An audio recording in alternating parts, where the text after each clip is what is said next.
You don't work. I just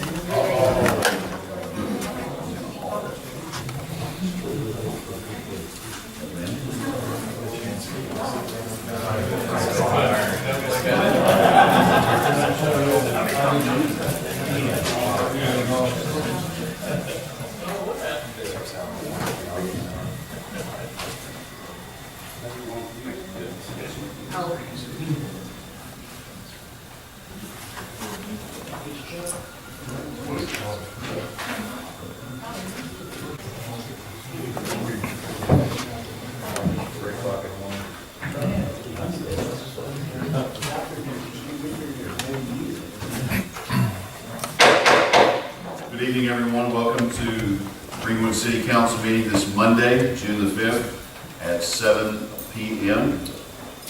Mrs. Derry, would you call the roll, please? Casey Brown. Here.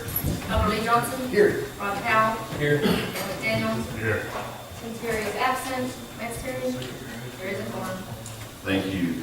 At this time, if you please rise, we will have our prayer led by Brother Ronnie Neal from First Baptist Church here in Greenwood, and our pledge, followed by our pledge led by Chief Will Dawson.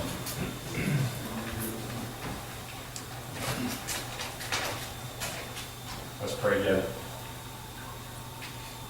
Lord, we thank you so much for your many blessings. Thank you for how you watch over us and know everything about our needs.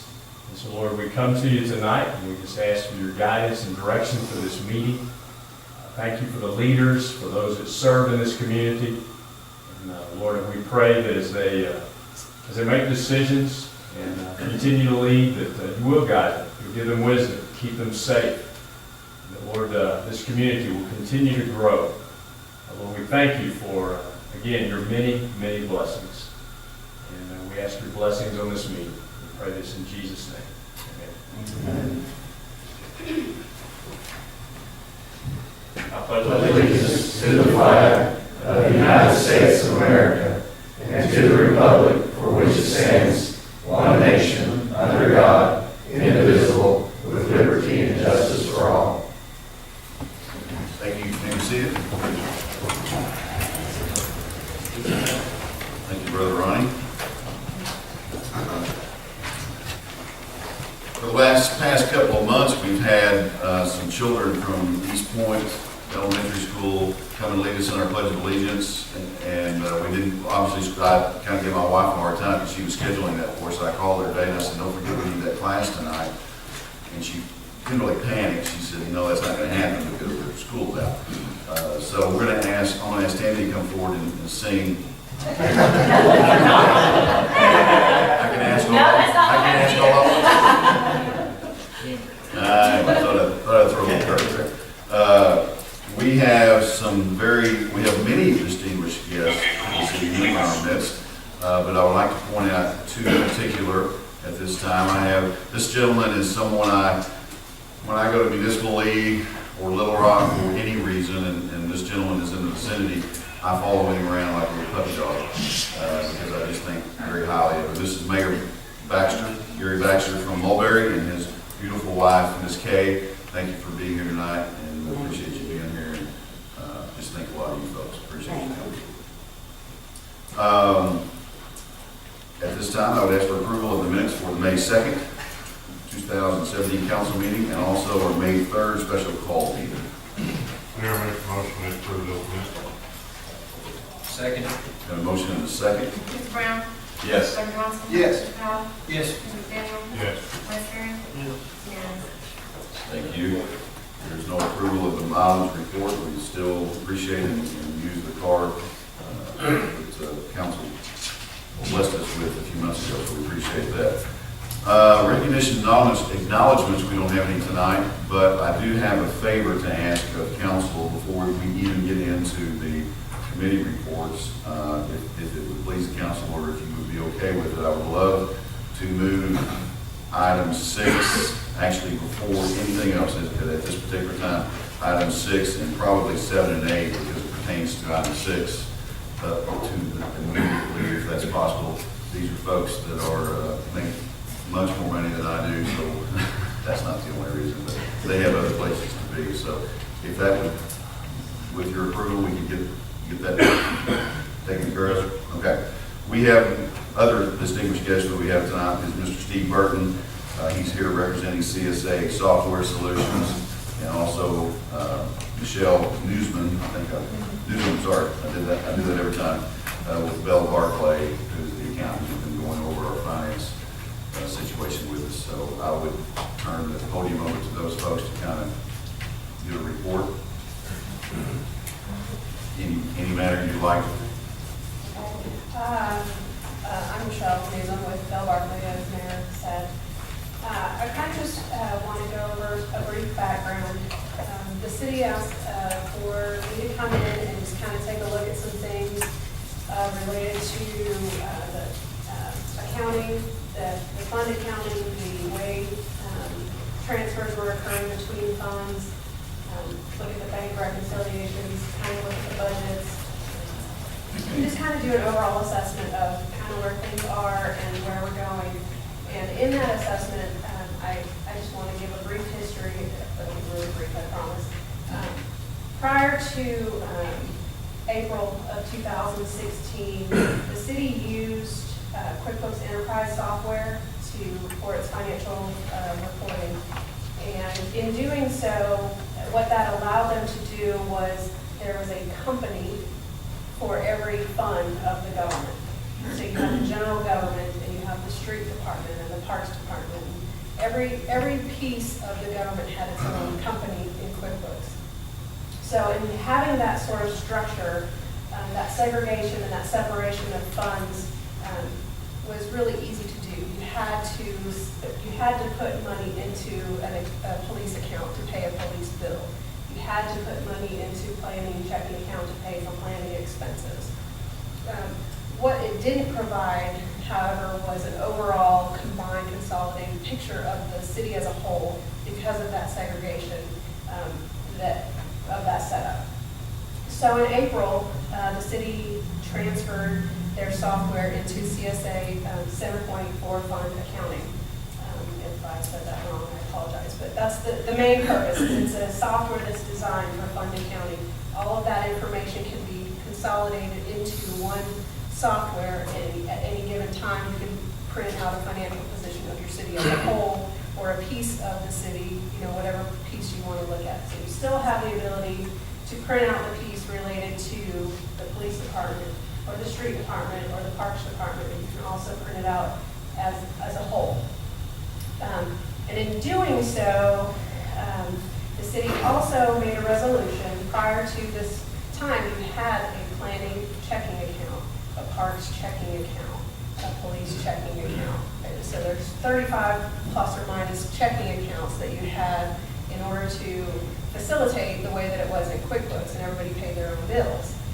Once you're in this fund accounting, then you're able to combine all that into what's considered like a pool cash account. The general fund essentially has the cash, pays the bills, and the other departments reimburse the general fund, so to speak, for using those funds. So the city resolved, okay, now we don't need all of these physical checking accounts. Let's close all these checking accounts, transfer all the money into the general fund, and then we're going to pay bills out of the general fund. Okay, that way we don't have to make sure there's money in this account or that account or whatever to meet the needs of the city. But in doing so, they said, well, CSA, Centerpoint software, will facilitate us to have a virtual checking account for these funds.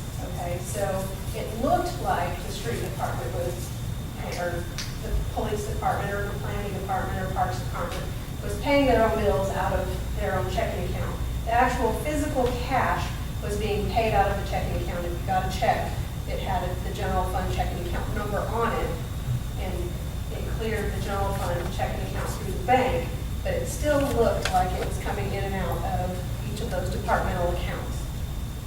And while that works, that creates a complex and cumbersome sort of accounting system. And what it really translates to is each department using their bank account as their income statement. Okay?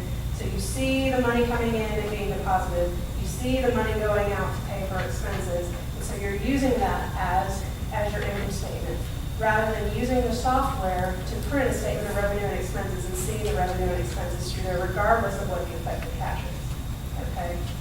So there's a couple of things that I have to hit on, and I'm not going to be the favorite person in the room for saying it, but when you have a budget, and I'm just going to use arbitrary numbers, if you have a $100,000 budget for your planning department, and you say, I need $100,000, and this is what I'm going to spend, that $100,000 on, it's approved.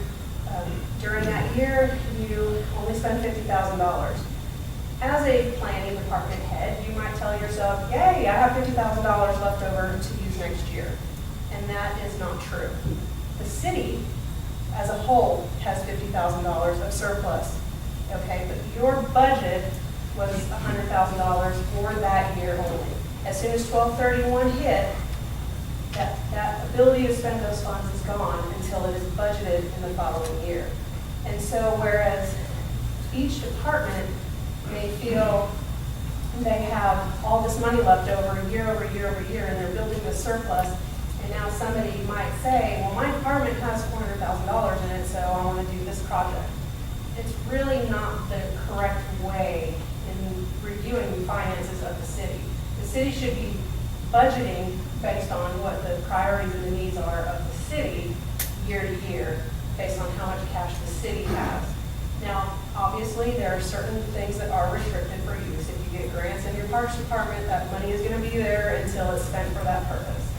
If you have sales tax funds that are to be used for this purpose, you can't just, it's not like I'm telling you we just need to pull all the cash from the general fund and just spend it however the general department wants to spend it. There are certain funds that are required to be restricted, required to be segregated, but it boils down to the virtual accounts for all of the departments that are underneath the general fund, which are the planning and the police and the fire and parks, if I didn't already say that, administration of justice. All of those departmental governmental funds that are under the auspice of the general fund do not need their own checking accounts.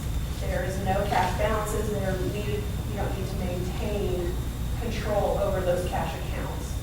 So whereas somebody would say, well, I was budgeted at $100,000, I only spent $50,000, so I should have $50,000 left over.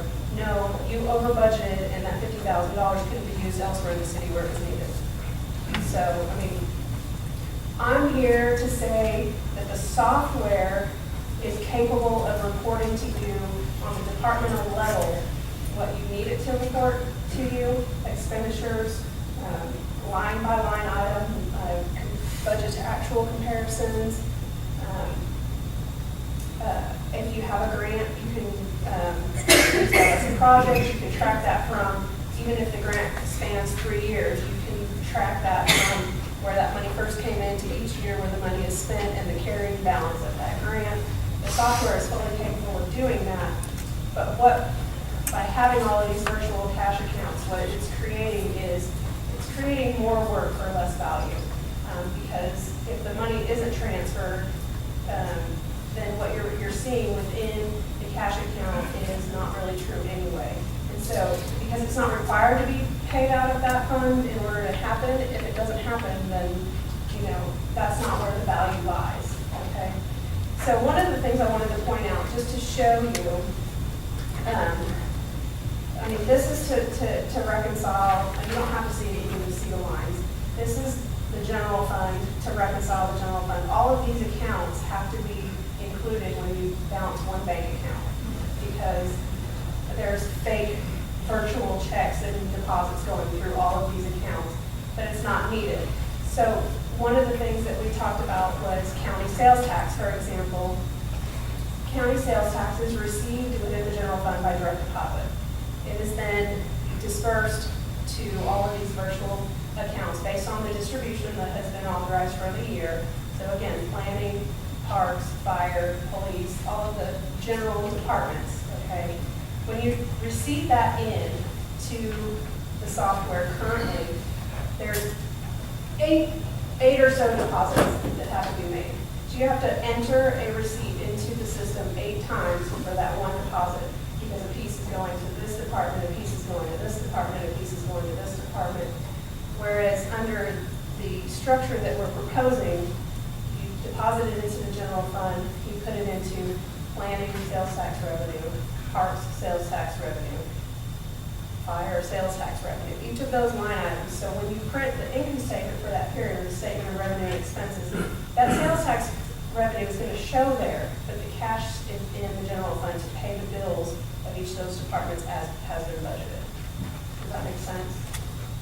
So let me ask a question. The checking accounts are all still open at this time? The physical checking accounts have been closed. The cash has been transferred into the general fund.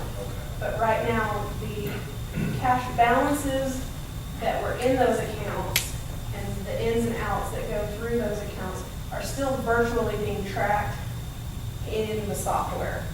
So there is a balance for fire checking right now in the software. There's no real cash there. That cash has been transferred into the general fund. But you can see how much cash would have been in that checking account if it still existed. And what we're proposing is that goes away. That there is no account called fire checking. There doesn't need to be. Because those bills are paid out of the general fund anyway and expensed to a line item that has been designated for fire. Does that make sense? Perfect. Okay. Any other questions about what I've said so far? No? Okay. Do you want to add something specific? Okay. Clear as mud. I'm really proud. I'm Steve Burton. I'm CSA Software. We provide the software that the city is using. Our software is being used by about 165 Arkansas cities, including the fine city of Mulberry. And we have probably 20 or so cities that are the size of Greenwood or larger. We've got cities that are in excess of 20,000 that use the software. What I want to do is maybe reinforce a little of what she's saying. Your software is extremely flexible and capable. We've got clients in Oregon, Texas, Ohio. We've got clients all over the country. And in all these different states, there's all kinds of different ways that cities, municipalities go about their accounting. Sometimes it's very complex. The software is extremely capable. It will do what we have been trying to do with it in terms of virtually keeping all of these, quote, bank accounts separate. However, she's exactly right that if you're going to attempt to not only account for by department your expenditures and your revenues, you're also going to try to keep up with which cash dollar and cash balance was used to do that. Then you multiply the complexity, because as she said, just to do one county sales tax receipt, we have to do it into all those bank accounts, because not only do we have to say this much goes to park and this much to police and this much to fire, we've also have to say this much goes to the park bank account, to the police bank account, to the fire bank account. So you're making these accounting entries. And I don't want to bore you with accounting, typical accounting terminology and that kind of thing, but it just complicates it significantly. One of the reasons, though, that we went to this more typical accounting structure for municipality, I had no municipalities anywhere close to the size of Greenwood or larger that segregated things as Greenwood did. Police company, fire company, where everything was as though it was a totally independent city.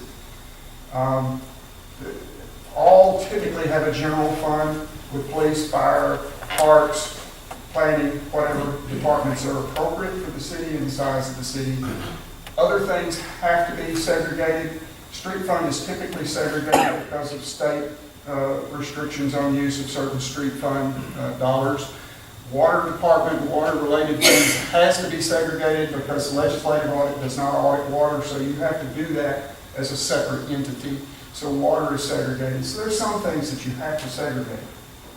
But typically, the city operations, the general operations of the city. So we will term it general fund. That's the company, the city.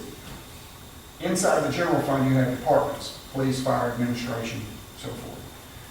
Those are typically all part of one financial entity called the general fund. One of the purposes we had in doing this, though, was to also allow you to cut down on some of the check writing you did. So let's say you write a check, you need to pay Walmart, you buy from Walmart through a month, and you buy it for all of your different departments. In the old process, what you had to do is cut a check out of general for Walmart, out of fire, out of street, out of parks, out of all of these, that you had to cut 10 different checks to pay one bill. So think about that. For your auto parts, for your suppliers, for all of these different vendors that you had multiple cross-departmental business, you were having to cut checks out of all of these funds. Think about how much more work that was and effort. Well, in this scenario, or in this setup, what you can do is you can write that one check. We've got this capability in the system to write the one check and departmentally charge it to the appropriate department so that it shows up in the supplies expense in the appropriate department. And for street, it will create an inter-fund liability so that street, it gets posted to the street department's separate set of books as an expense, but it also creates a due to general fund. They owe the general fund now for this, and an offsetting due from street fund. So you've got the sophistication, what I'm telling you, in this system to really account for things like a municipality needs to. It's designed for that. But part of our goal was to simplify and make it easier for the accounting staff to take care of the business of the city. So we moved in the direction of a consolidated setup. So we took one step in that direction. You physically closed all those physical bank accounts. We did set it up financially in a certain structure, but we didn't go that last step and say these virtual bank accounts need to be also closed or consolidated into one big cash pool. Now, I'm going to say I don't have a dog in this fight. I don't want to step on, I'm not here to step on any political toes. I don't know who they are, I don't know who the players are, okay? I'm here to try to bring you my experience in representing cities, lots of cities in Arkansas, across the country, and what we see and how it is best set up to handle a city, especially the size of Greenwood. I mean, you're growing, you're a successful city, you're not broke. I mean, I deal with a lot of different scenarios where we've got more complicated problems because of financial distress. But you're in a great position. I agree with what she is saying about the value of your virtual accounts. Arkansas Code 1458-204A says the approval by the municipal governing body of a budget under the subchapter shall, for the purposes of the budget from time to time, amount to an appropriation of funds which are lawfully applicable to the items therein contained. Now, what's that saying? The only way a city can spend money is to this group of people to authorize that expenditure. And the law says you can do it by a budget. You can adopt a budget, and so when you say we're going to spend $5,000 for supplies in a police department, that's been authorized. So now the city can go forward and it can spend that money legally. That's your legal authorization. Otherwise, you have to specifically authorize it. I have some city councils that get all of the bills for the month, and they approve the bills, and then the bills go out. That is specific authorization for expenditures. You've either got to specifically authorize it, or the law provides you the ability to authorize that through a budget. You do not have the right to spend the money unless it's authorized by the city council. Okay? So these virtual bank accounts don't mean anything legally. They may psychologically. Okay? I've got this money in my department, but what it represents is carryovers, or as I think she described, what it amounts to is over budgeting from prior years, remaining budgets, or allocations of cash to a department. But the only way a department can spend it is for you to authorize it. And that authorization only goes through the end of the year, then you have to authorize next year's budget. So if the fire department wants to spend money, they're gonna come to you and say, we're gonna spend $75,000 for this truck, or $300,000, or whatever they cost, no, not 75, for this fire truck. And so then you can do it. The city's got X number of dollars. The council needs to, in my view, and this is me saying I'm not trying to step on any toes, the council needs to decide what are the priorities of the city, what's important now, and make your decisions based on what the priorities of the city are overall. And sometimes that's going to be more in this area or a greater need in this area, but you restrict yourself mentally only, not legally, but you restrict yourself mentally by having these bank balances out there. And so you say, here's the rest of this unappropriate general account. It's this much is police, and this much is fire, and so forth.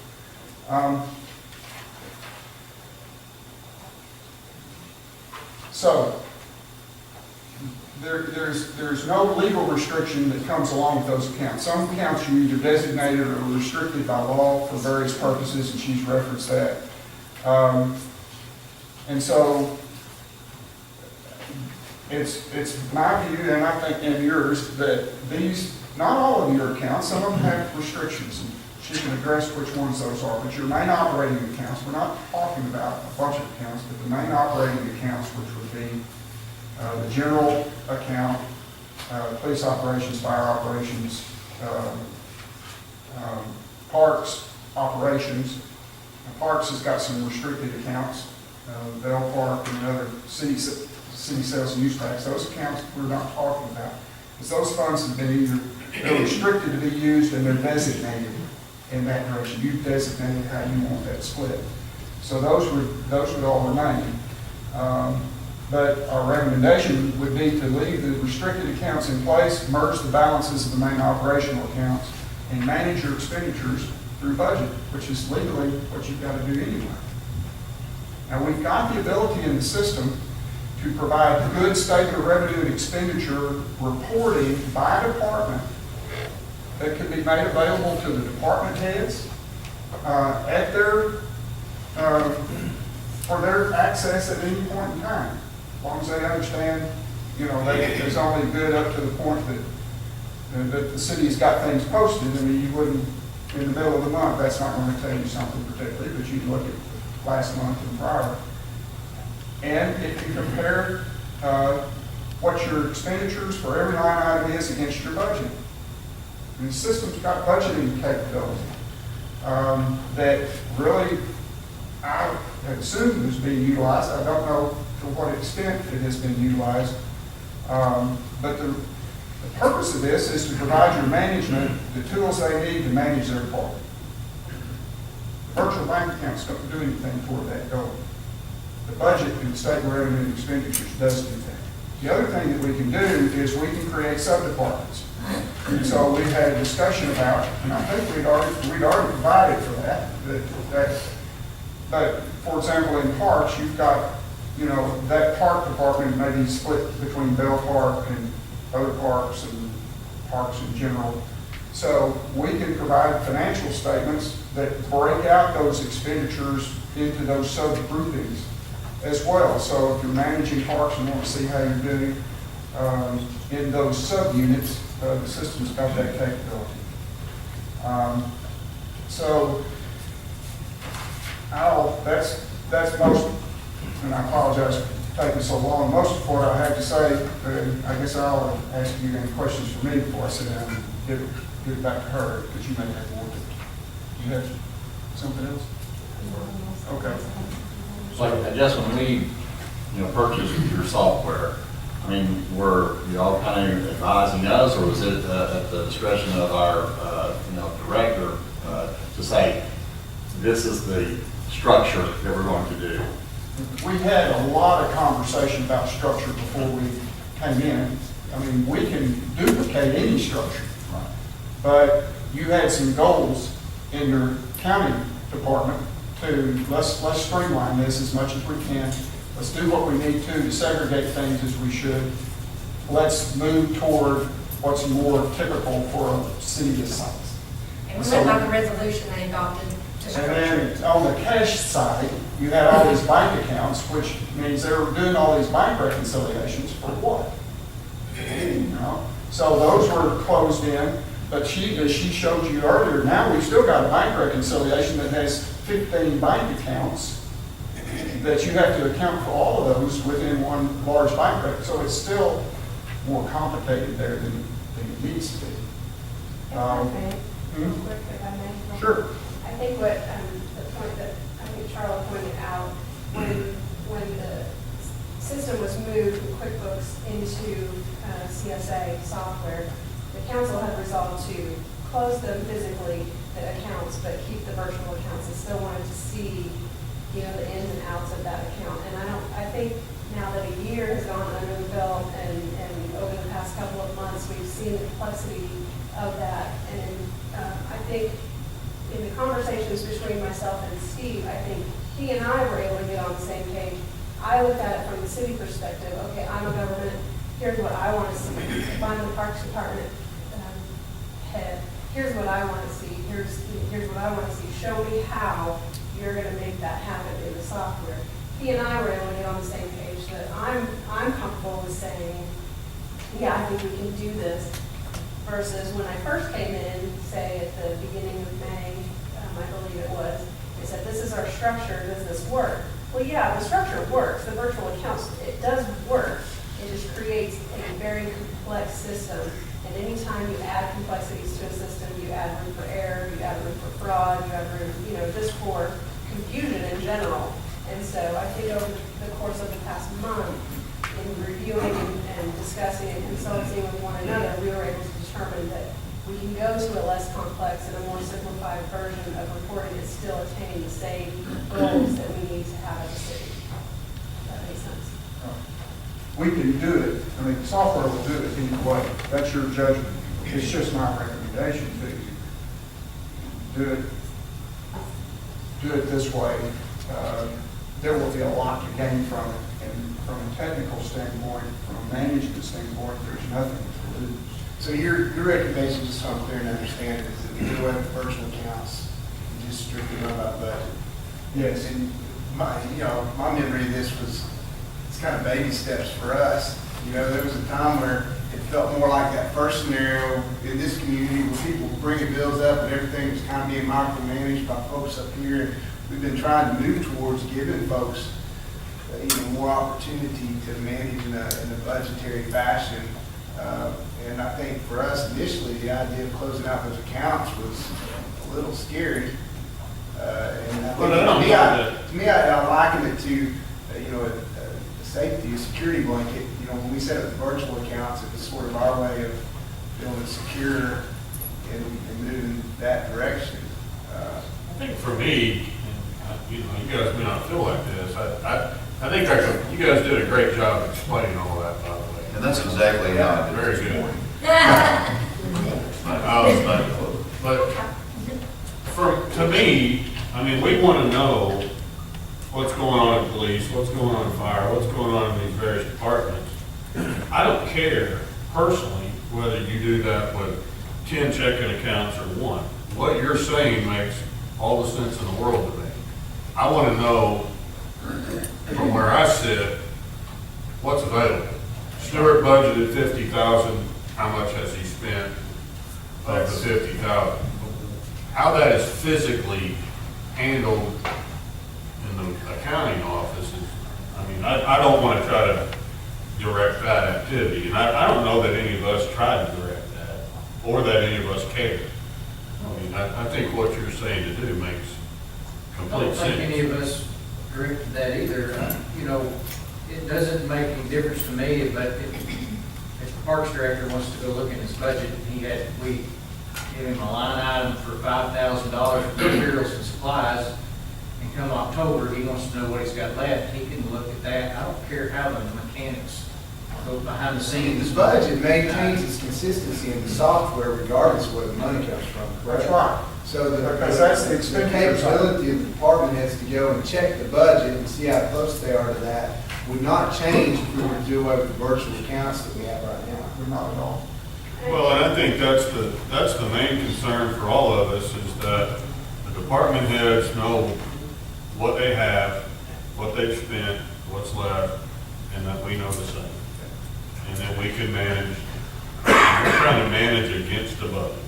There's, We're- I don't want to throw anything else in here, but at the same time, another thing that we came across is there's a legal side to spending restricted funds that needs to be addressed. I think you may have that, I don't know what it's in your, you've got a resolution there. Well, what we found is you removing money into an account and spending money inside a department. What is the assumption or what is the proof that that restricted money was spent for that purpose? Did you spend the restricted money for that, or did you spend these general monies that were moved in there for that? And nothing legally said you spent those restricted funds for that. And so the way to typically handle that is to say, our policy, you don't have an accounting policy for that, our policy is that we spend the restricted funds first, and then the general fund second. That way, you've got proof, and legal proof, that you spent those restricted funds for their designated purposes. So that's a different issue. I think But that it's related. mindset is what initially got the mess to where it's at. Because about 13, 14 years ago, when I come on, you know, that restricted money, there again, I think it was actually set up in an account. Now, it took a while for me to figure out this wasn't a fund account. They were actually setting up a physical account. And I think that they were segregating that money just so if anybody ever come in, it would be easy to go in there and say, this was spent for A, B, C, and D. That's right. And here's the registry out of that particular account. There again, for a while there, I thought it was actually fund accounting and it was just a fund. And it took me a while to realize they actually set up a physical account. And then it just built from there. I think that's how we got to where we're at. Is that. And we still can do some of that. I mean, you can still have a restricted bank account and spend from that. But some of the way it had been done was in terms of just general transfers that were transferred into these funds. But you're exactly right. It's kind of a cookie jar idea. You know, in a household, you may have a set of cookie jars there, and we put the money in here for this purpose, and we put it in here. And so we put money in and out of our cookie jars. And that's kind of what your QuickBooks setup was, departmentally. But you've also had that second thing is you also have this plethora of bank accounts that's kind of that, well, this money goes in, this money goes out. But you've got the ability to account for that in a more sophisticated. This software was brought to us back sometime to streamline this stuff. Yeah. That's why we got it. But to our defense up here, I mean, I'll be the first to tell you, I don't know what goes on back there. And if we don't have the capability of doing it from back there, we don't know it out here. Yeah. You know what I'm saying? And I think we're working towards fixing that problem, but if we don't know what's going on back there, because we're not down here all day long. We're down here once a month to try to make the right decisions, and finances are messed up, they're messed up, but our problem is we didn't know the potential of what we got because that wasn't being brought to us. Well, we need to have direction going forward as to how we're going to set up and make sure things work back there like you need it to work. But if you say we're going to continue these virtual bank accounts, that sends us down one path. And if you consolidate them, that sends us down You a know, different path. you mentioned that you're worried about stepping on toes. I really don't think that anybody in here that has a dog we weren't, I don't think at all of us together were concerned about the mechanics. We were concerned about setting a budget, setting a line item budget. Parks Director has $4,500 in his materials and supplies. He has $1,200 for a swing set for this year. And if he didn't spend it, boom, it's gone, and he rebudgets the next year. That's all we're concerned about. We weren't concerned about the mechanics of how things were moved. Yeah, I may be over.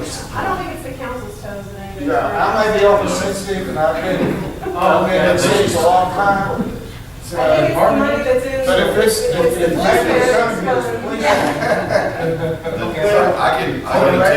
I can attest to the toes, because You met that was my heads, what's their thoughts on So, this? what I want the department heads to understand is I don't think this affects you in any way, it probably opens you up to allowing the city to prioritize something in your direction without having these mental pools of cash. This is short, or this one's over. I know that will be a concern. That's what I typically would see, usually in a much, much smaller city. But then what I would typically see is that the department heads are the ones that be concerned about this. Well, the department heads have their time with us at budget.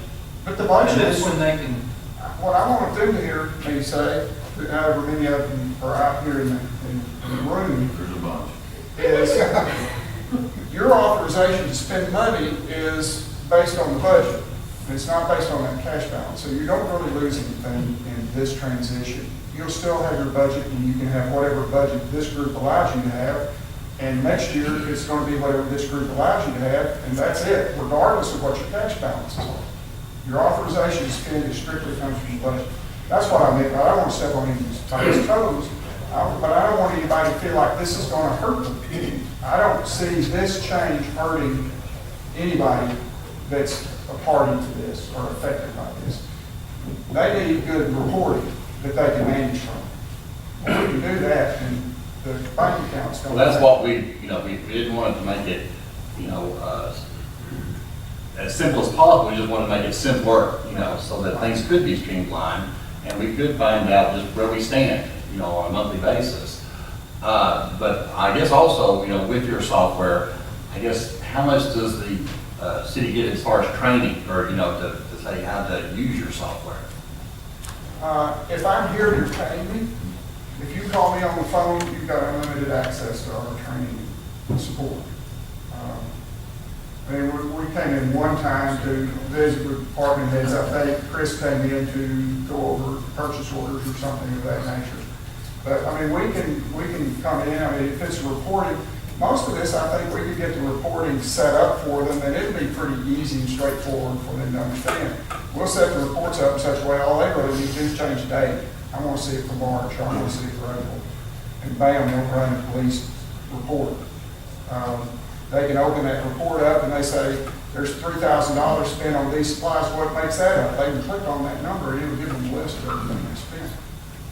So, the ability to get the information they need is there. It's just a matter of having access to it. And from a security standpoint, we can set up the appropriate rights. Okay, you get rights to do the reports, but they're not going to go in and cut checks.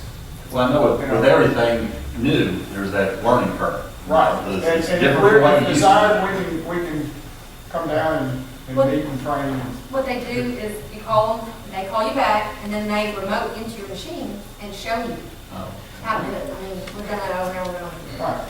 That's the way we learn So as well. if the I think chief we're wants to having call, trouble. if we connect up with them individually, walk them through and answer questions, and help. If they get something that says looks weird, they can call us. Our way we operate is to provide, it's set up on an unlimited basis. We don't want people to be afraid to call us. Well, I guess that's what I Cost money. was just kind of seeing, some feedback I was getting was that after a year's worth of this, our department heads did not know how to Yeah. get in there and use the stuff and see where they stood. I feel like our department heads should be able to, like you said, go in there and click and say, this is where I'm at, right here, in real time. Yes. And it seemed like, after a year, nobody had a clue, where they were at. Yeah.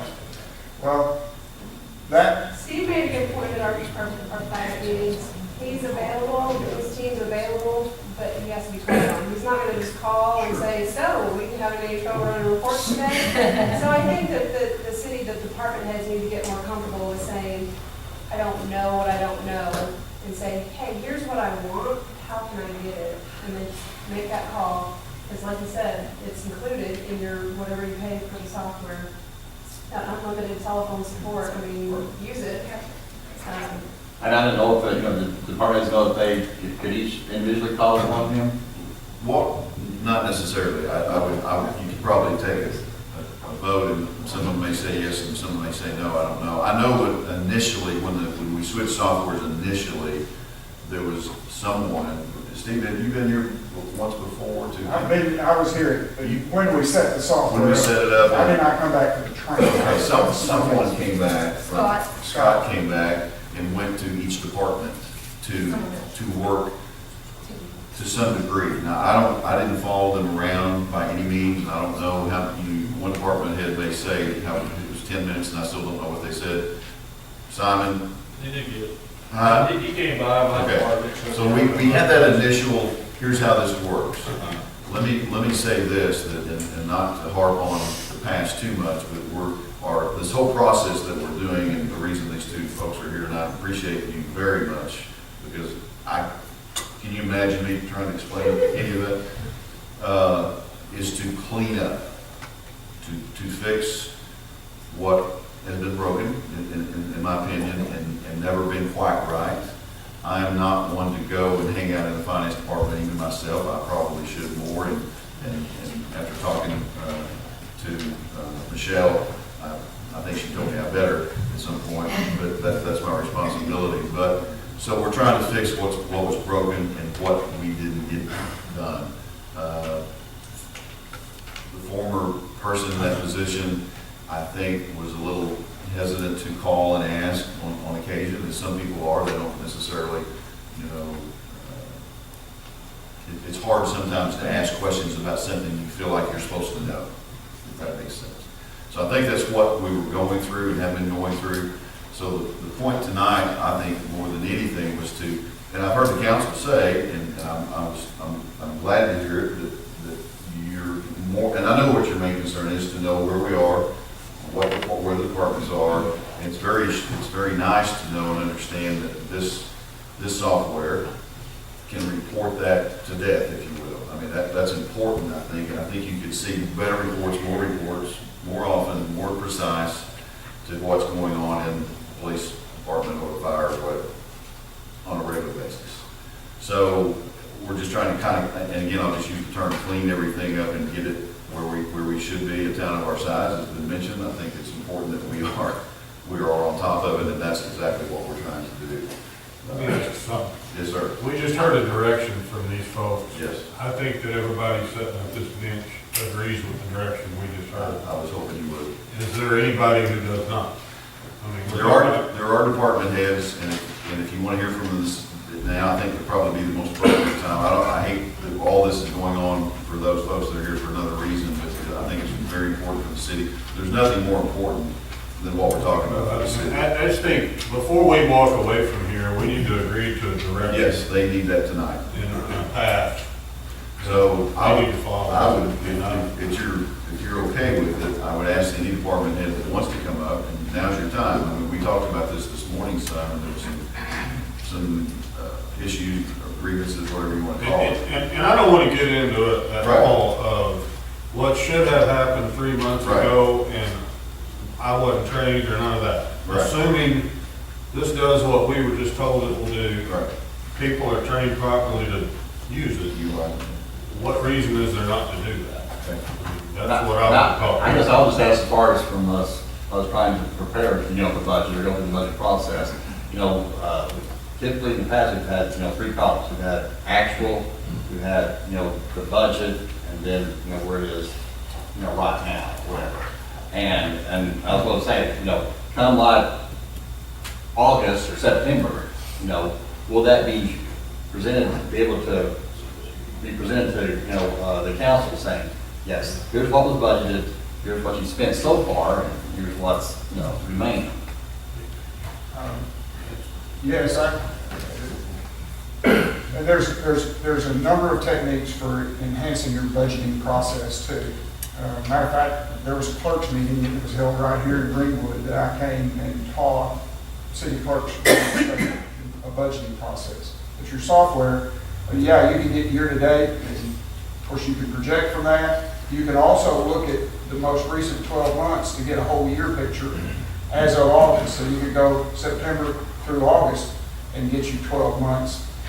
You can do look at monthly information so that you can see if something's out of line, 1,000, 10,000. Well, do we need to do that 10,000, or was that unusual? There's a lot of things you can do with the underlying financial information. And I'm happy to help with making suggestions about what would help you in your process as you're going through developing your budget for 2018. But yeah, you've got enough history in software now, you ought to be able to do a good job with your budget. You do it out of the information that's in the software. You don't need, I mean, there may be some underlying or some breakout information you need for certain purposes, but for the most part, your software has what your expenditures are. So why go through a bunch of spreadsheet work? You know, to take this and convert it to this, and it just leaves room for all kinds of error. So. The other thing I'd like to know, I don't know if this is the appropriate time to ask that question, but where we're at. I mean, we've had work being done for the last month or whatever. Where are we at? What's the reality? Michelle, you want to address that? I mean, well, Maybe that's something we should say. I mean, I know your time is, that's the problem is I mean, we're not finished. That's not the time to talk about it.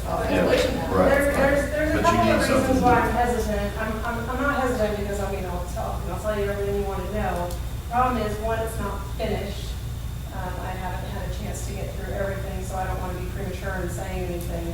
Two, I think there's a lot of important things, and I don't know that there's enough time based on the rest of the budget. I mean, I can give you kind of a synopsis of what I've looked at so So far. when do you think you'll be in a position where you can give us a concise and effective report that's accurate?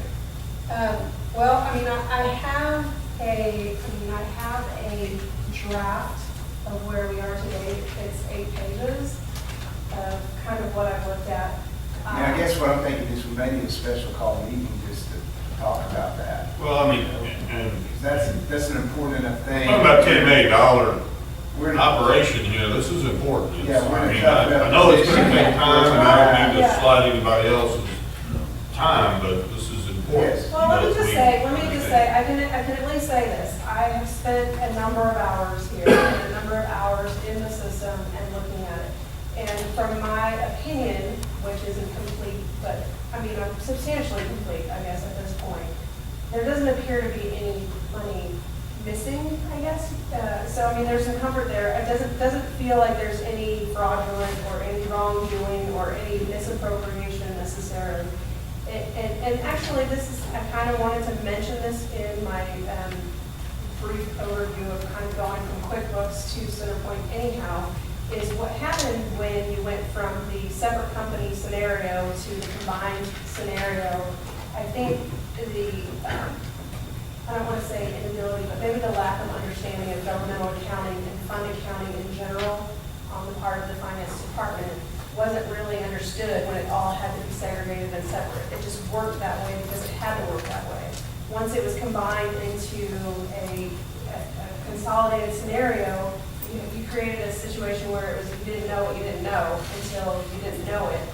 And then, it kind of just exacerbated, one thing on top of each other. And when you're trying to transfer budgets within a governmental, fund, and you don't have to move the physical money. And so there's a lot of confusion. And so what I'm finding primarily is related to the budgeting process and the budgeted transfers.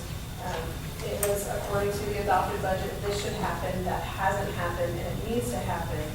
But overall, there's just a bunch of stuff in wrong buckets. And it just needs to be reclassified for financial statement purposes, for restricted use purposes. There are a couple of key points, and if I have permission to say them, I will, but I mean, if you want me to. I think whatever makes the council comfortable at this point, I mean, Okay. we just need to, Okay. we're here. There's a couple of key points that I did want to point out that I think are important to be addressed when Steve mentioned that he's more than happy to help you with your 2018 budget.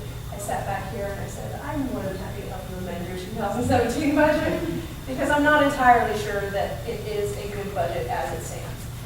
And I really think that needs to be addressed. There is so much value in what the software provides in the form of actuals and what we kind of joked around. I mean, it's not a laughing scenario, but what is actually actual? Is it actually actual? Or we kind of joke around because there's things in the actual column that didn't happen. And that's what the 2017 budget was based on, things that actually happened in 16 and didn't happen in 16. So you budgeted based on information that was not true. So my goal is to spend the bulk of the remaining time that I would spend here on making sure that we know what actually happened in 16 to make sure that 2017 is a good budget. Okay. In line with that, using the beginning cash method, the leftover cash, so to speak, in the funds, I have no idea, I can't even begin to tell you how those numbers came about. They're hard keyed into an Excel spreadsheet, and there's just no way to know where they came from. I can guess, I can surmise that, this balance was used to justify these certain things to get to a number that may be close, but I can never tell you how that cash got to where it was. I can tell you how I did it, and I redid it. I copied the 2017 budget into a new file and started over with the cash in bank. And everything in total is fairly close to where it was, except for in the situation between the sales and use tax fund and the water and the sewer fund. Those are off by about $700,000, and it's just off. There is no explanation. It's what I think primarily related to, I think it has to do with when the water tank savings was established, and a percentage of water revenue was supposed to go into water tank savings, and a percentage of sales tax was supposed to go into, and the director, I believe, was segregating that in her mind, but not physically doing that. Okay, I assume that's not in our favor. that is correct. So I guess, so if you added up total cash beginning balances for the budget, $9,053,000 or something, and the actual is $8,000,000 something, $700,000 less than that. But what that means is the sales tax fund had a beginning balance of nearly $2 million. By the time the budgeted transfers happened, as they were reported in the budget, the legally adopted budget, actual cash in that fund is more like $635,000, okay? Some of that was accounted for in these numbers where I don't know where she came from in the other one, so it's not off the difference between $1.9 million and $635,000. There's some pluses and minuses along the way. So the sewer fund, for example, had transfers budgeted to go to it that didn't go to it. So sewer is reported under and should have more, and water is reported over by 100 and something thousand, and then the 600 and something thousand is the sales tax. So in total, the total cash for the city at this point appears to me to be $700,000 less than it was when that budget was prepared.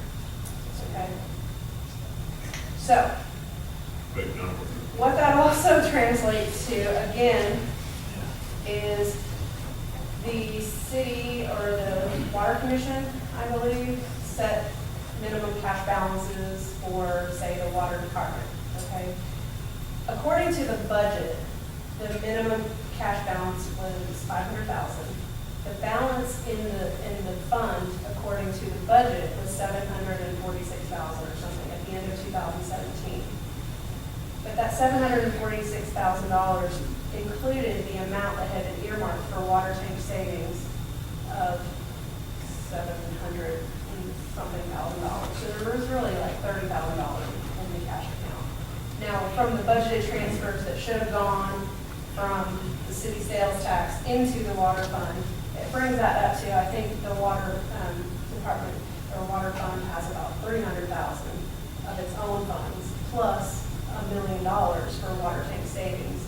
And so I'm not entirely sure, and I wasn't ever really able to get to a hard support for this 10% of the water sewer revenue that's supposed to go for water tank savings. I don't see a resolution or where that was adopted. I don't know that that's legally required to happen.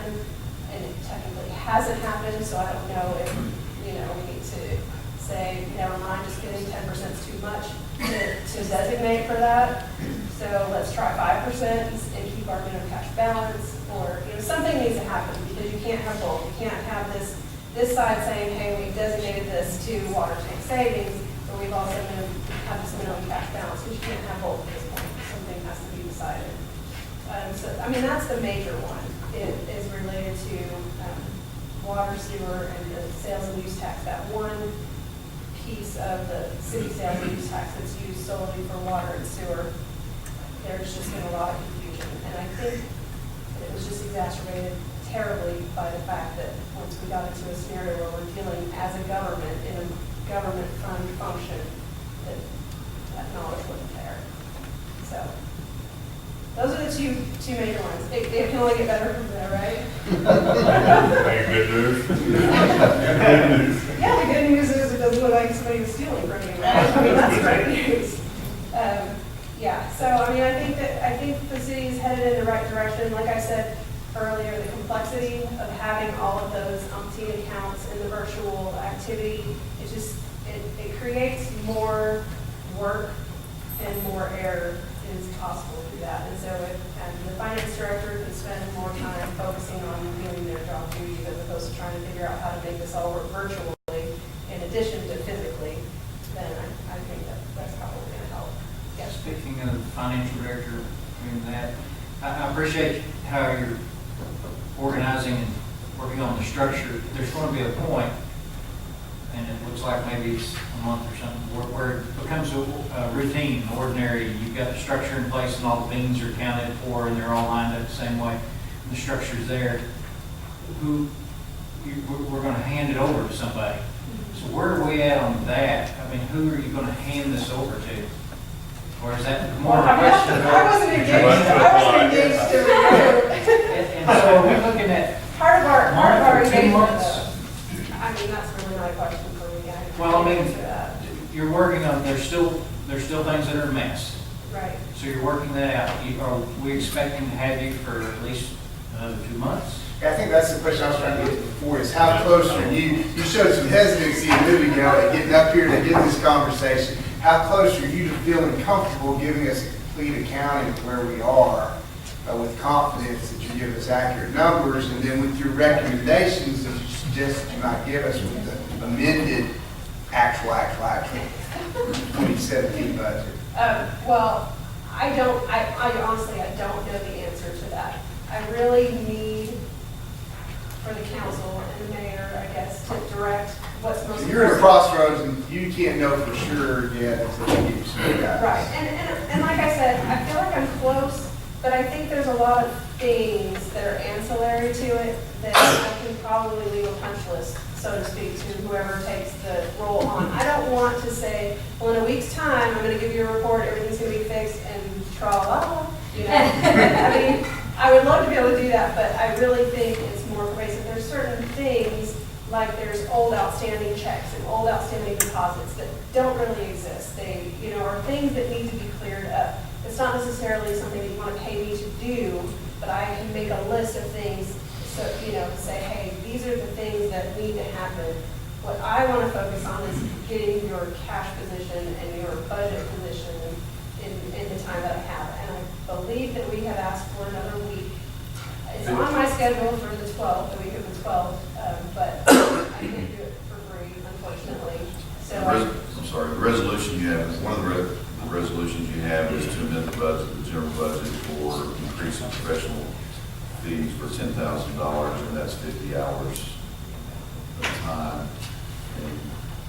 And as she has said, she can't guarantee that we're ready to rock and roll right now, but we're hoping we're close. But I would ask if that 50 hours is approved, that the council direct what they want that 50 hours spent on.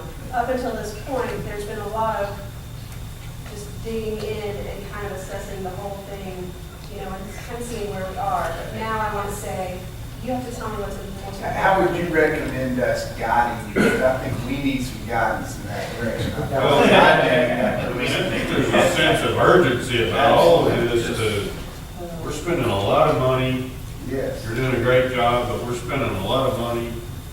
We need to get someone hired, we need to get someone to run the thing, we gotta, What we have initially proposed is to review the budgets and see where we are, make sure that we've accounted for all the transfers that should have happened. I know that there is some discussion about transfers of cash between various funds that, maybe you decided somewhere along the line to not do that, but that's not in writing. So I'm reporting on what the budget says, because that's what you're legally, held to. So we want to make sure that we have all of those ducks in a row related to the cash that's in each of those, or the budget that's in each of those funds, so you can see overall where your cash is. Some of those, funds, some of the water funds, for example, like water meter deposits, you can't spend that money. So those kinds of things I want to outline where you're at budget-wise and see whether or not the things that you have budgeted to do for 2017 can still happen as originally budgeted without causing any shortfalls in cash. That's number one. Number two is Charlotte and I have kind of been working on setting up some procedures. How do we record a deposit? How do we, for things that go across funds and things like that? And how the results of tonight's meeting, we were kind of on hold until we know, because we can propose 17 different ways of Sunday of how to do things until we know how you're going to allow us to do them. Now we can say, now that we're going to do this, this is a monthly checklist. Every month, this needs to happen, this needs to happen, this needs to happen. And we can outline that as part of our engagement. That's kind of how I want to leave you, with somewhat of a standard operating procedure checklist that can happen monthly. And then somebody can come in and oversight thing and say, who signed off on doing this? And this will ensure that your budgeted transfers are happening, that you're checking your sales tax against, what you were supposed to receive for your, all of these things, these reporting things, pension payments, are being made, or, various things that are required to be done by the city is being done. And you'll have that checklist to do that. Those are the 2 key points that I want to get established in that time. okay, hold on before we chase any rabbits. How do we give you that approval? How do we make that decision? Is that a vote that we're going to I think we take? have to vote to approve. Is there a 50 piece hours. of paper up here? We need to pass this resolution for the 50 hours. I think what he's saying But is you're- you but can you're have specific, to close the but- virtual accounts. Yeah. Okay. Close the virtual accounts, handle this accounting process in the way that's being described to us. I mean, I think that it can be a resolution that's verbal, like, Right. and you go ahead and vote on it. Let's establish the wording of whatever you want to do, and I'll probably have to, afterwards. let's check them off the list, what needs to get done here. Well, yes, I know too, though, that, we have our legislative audit every year. And I'm saying, how instrumental would you be in trying to get us, up to snuff as far as our legislative audit? Because I don't really want somebody to say, they're walking in here into a mess, and that's maybe not really fair to, Right. the new person coming in. And that's one of the things that I wanted to address also is Charlotte mentioned the legislative audit said that they're going to be here June something. If you have any way to postpone that, I would recommend that because I think. Just lock the door. Well, they haven't provided you yet with your 2015 audit. You don't have your 12/31/15 audit. You don't have your audit adjustment. There's some things that I believe, engaged to do that I have not been able to do yet because I don't know what legislative audits has done. When QuickBooks company data transferred into CenterPoint, it transferred as is. One of the very first things I did day one here is make sure that everything that was in QuickBooks on March 31st, 2016 is in CenterPoint April 1st, 2016. Was it right in QuickBooks? No. But what was there is here. So it's still reflected in here. And I would want to check that against the audit. Because there's several things on there that I would adjust. I mean, left and right, I can go down through that and I can adjust all day long. But the odds are is legislative audit because it's made adjustments for a lot of those. So I don't want to duplicate that work. So I want to get the 12/31/15 adjustments from legislative audit, and they've not provided that yet. Okay.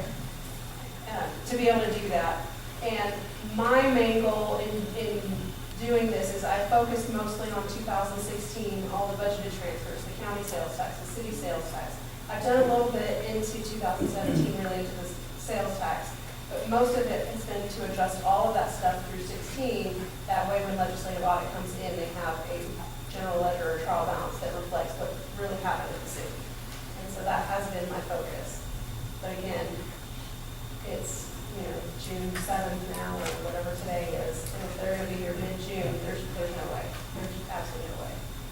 So, I've never been involved in requesting a delay, but we I mean, I can put you in, I can call We can Christie find out. and Curry tomorrow. can find out. And then well, see what they say. I mean, I think that you can tell them you need some time Right. to digest your 12/31/15 audit and how that affects your financial records. I mean, that's a reasonable request, so. We, Mayor? Yes, sir. Would that also include the water sewer audit? Because we will be doing the 2016 audit in July. Do what? 2016 audit for water sewers would start in July. No, legislative audit does the general government, but it's a. He's talking about our. Yeah, that's what he's Yeah, asking third party does that, and if it Right. falls in July, I think that probably. He said it does. Greenwood said it will start in July, and it'll be wrapped up by like August, September. So the numbers will be okay for the auditors in July to do the water sewer audit. That is the goal, yes. Should be, yeah. Yes, they will. It's the goal. Our goal. So we need to What's figure out what the, so, council, the legal instrument to tell them the direction they should go. yep, I'm more interested, are we advertising for a new finance director? yes. And the only qualification, we must be able to run this software. That is not the only qualification, but That's that's what I do for Alright. No. I mean, And outside of Michelle came in and had never used it, she came in and never used CenterPoint, and what do you think about it? It's very user friendly, but, I mean, that's what I do though. I mean, I go in and I audit companies and I use 17 different softwares a year, so I'm kind of used to acclimating and learning on the fly, so. Kristen's pretty proficient in it. I don't even need to know how to use it, because I just go to her and she can go through it. and, yes, Mr. Burton has stated that she was Mayor, a quick, I think we're getting close to voting on a resolution. One of the questions there was resolving to do as with virtual accounts. You had mentioned some folks with some anxiety about that, from department heads. We offered the opportunity for anybody to talk, and then we never really never got that. got back to that. Before we resolved to do away with virtual accounts, I'd like to hear from any of the folks to weigh in on why that's a bad idea. So I think Mr. Kenny like to do first. the parks issue. I had a little bit of reservation this morning when we first heard about doing this. In parks, we've always tried to come in under budget. We've taken that as whatever we set our budget at. You guys provide and approve that. We've always tried to come in under with the maybe not accurate perception, but perception that we would have that money left over that we could roll into the next year and use. And I just wanted to make sure that there wasn't going to be a situation when we get rid of those accounts where we wind up in competition between our departments to make sure we keep spending more and more and more until it escalates, kind of like the federal government does. Spend every dime you've got on anything at the end of the year, just to make sure. And I just want to make sure there's something in play that doesn't happen. So, I mean, we can incentivize folks at the end of the year, we can look at department heads and departments and say, how far in the budget were you, and we can make that an incentivized thing. And I don't know if At that's the a same time, though, as we too. prepare the budget, the flip of that is then you're incentivizing folks to over budget or inflate their budget. Possibly, that's what I'm saying, it's not as simple Go as, under. I've never liked the practice of budgeting to purchase cars, and we didn't buy the cars, and so you've got $40,000 that we're gonna roll over to next year that we're gonna pick a new project for. But you're making a valid point, I think, of if I don't spend all my money, it goes back into the hopper and Stuart may get it. Yeah. And so Stuart's gonna go, I'm gonna spend it all because it goes back in the hopper and Dawson might get it. I just don't want to get into a competition. Well, I don't want to get into that. 80% of your budget is that a way? Because it's sales use tax. Right. it's So percent. whatever you don't spend, it can't be moved Right, it anywhere goes else. up. The only money that your department gets out of general fund is labor, is payroll. Not quite. Until we get some operational. Yeah, there's some other things in here, but it's. So it's that being said, we have operational to- money you're worried about. It- That, Yeah, it's all that money. I think, you know, as a council, we can consider frugality. I mean, it depends on where you're saving money. If you budgeted $5,000 for materials and supplies, and you were frugal with your materials and supplies, then that's something that you're rewarded as opposed to budgeting for a car you don't buy or a capital improvement project you don't. That was just my concern. I want to make sure we don't. But I think Situation for where we're- consistency, you know, keep an eye on that idea of overinflating budgets, something we're going to watch year over year, Sure, you know? and the important time to be considerate of that all is at budget time. Yeah, right. That's the whole point of the budget, but, I mean, I know what you're saying too, like I said this morning, if I was still in those shoes, I'd be protected, if you will, or whatever, but the point made by these two folks is, you know, that it's the city's money. Right, and we always understand. that. Sure, That's sure. Well, the truth And I of think the we had matter our- is that your line item budget is something that you create within the commission. That's right. Except for that, from us, we're giving you a lump sum out of general fund, Right. how you create your line item budget. So I think it's just, gotta get my head straight. I'm used to personal finances, trying to come in unbudgeted every year. I see black ink. I guess so. I mean, I think it's the right thing to do is to budget the way they're talking about. That's the right thing to do. The onus is on the mayor and on us to hire department heads that have the best interest of their department in this city, and everybody does the right thing. And I think we got the right people in the right places, and so I would hope we're all gonna do the right thing. But you gotta pay attention, you know, it's complicated. I've got a question for you. Okay, so we're trying to get to a resolution. So we need to pass a resolution closing out virtual accounts, standardizing what else? Standardizing accounting structure to what? What do we need to do? What is this resolution? We need Standard municipal We need to practice. approve the 50 hours, we need to approve 50 hours in the budget to pay for her expertise, correct, Mayor? Well, yes, and that's a separate That'd be a separate resolution, and resolution. you have that, yes, absolutely. I believe there's 3 different ones that pertain to The me. first one we Yes. address is the accounting system. Yes.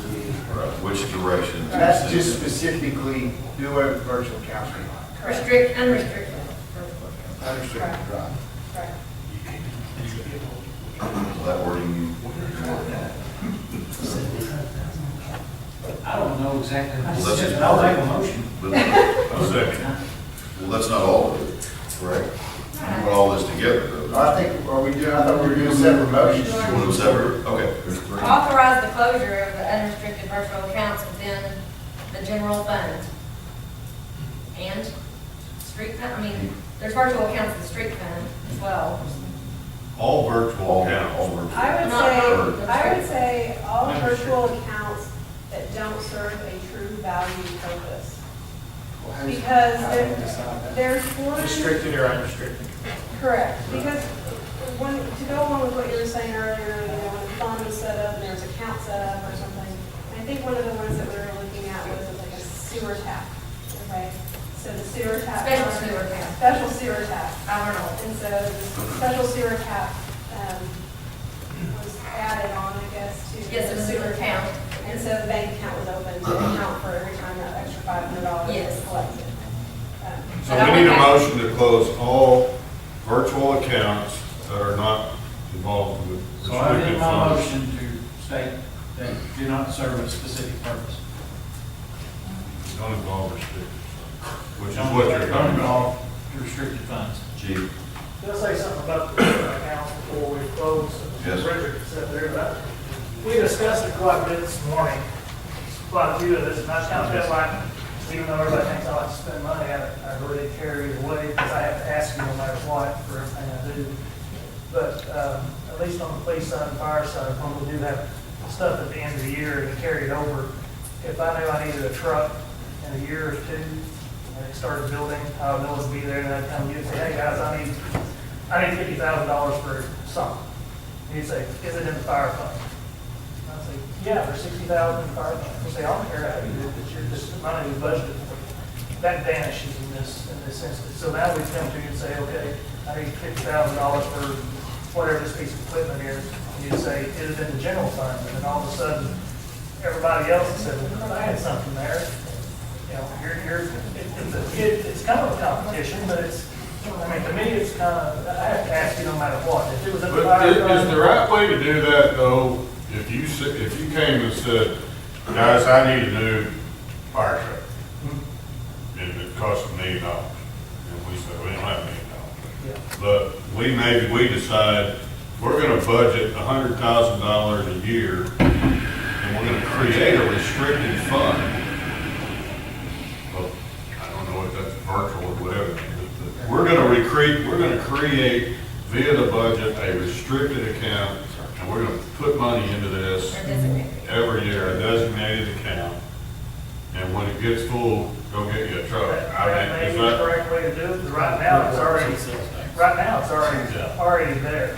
right, Police like department, they're like the sales tax that goes to fire and goes to street, those funds are restricted for certain things. I'm not talking about the sales tax, I'm talking about the stuff we get, that would be general fund, I mean, it's redundant. Where I think we mess up is we go, I didn't buy the truck, Okay. whatever. I didn't buy the whatever.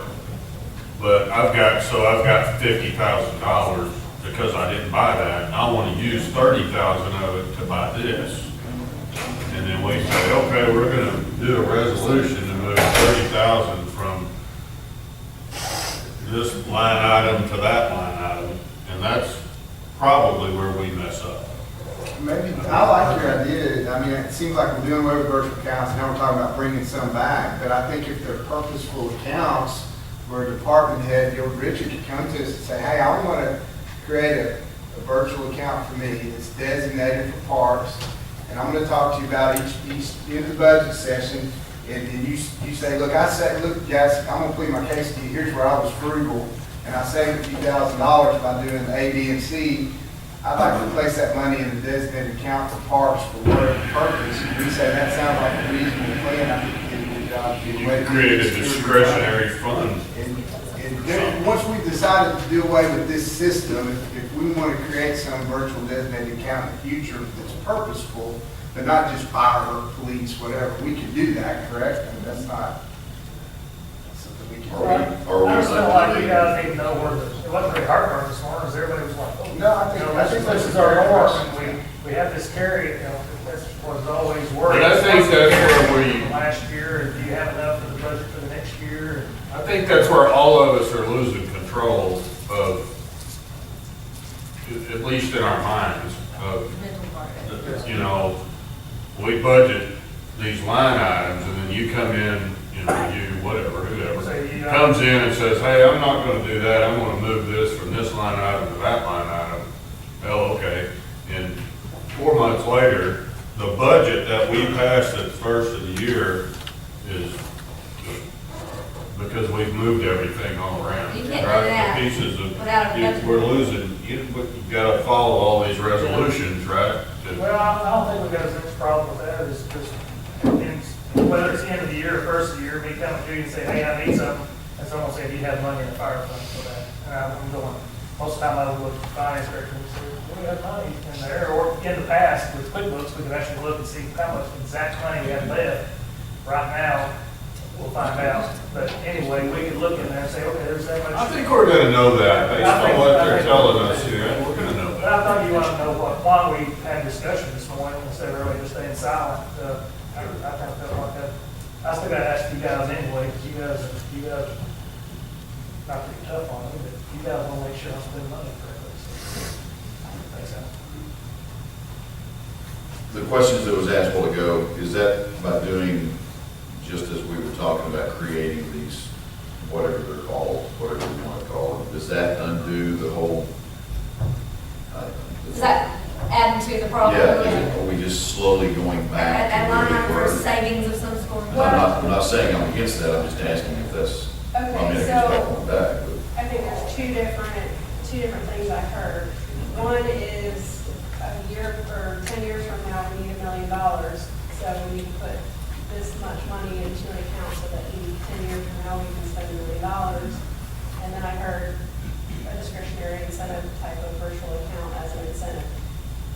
I would caution not doing that latter. Because I think that we're just going right into the saying, this is my money and this is how I want to spend it.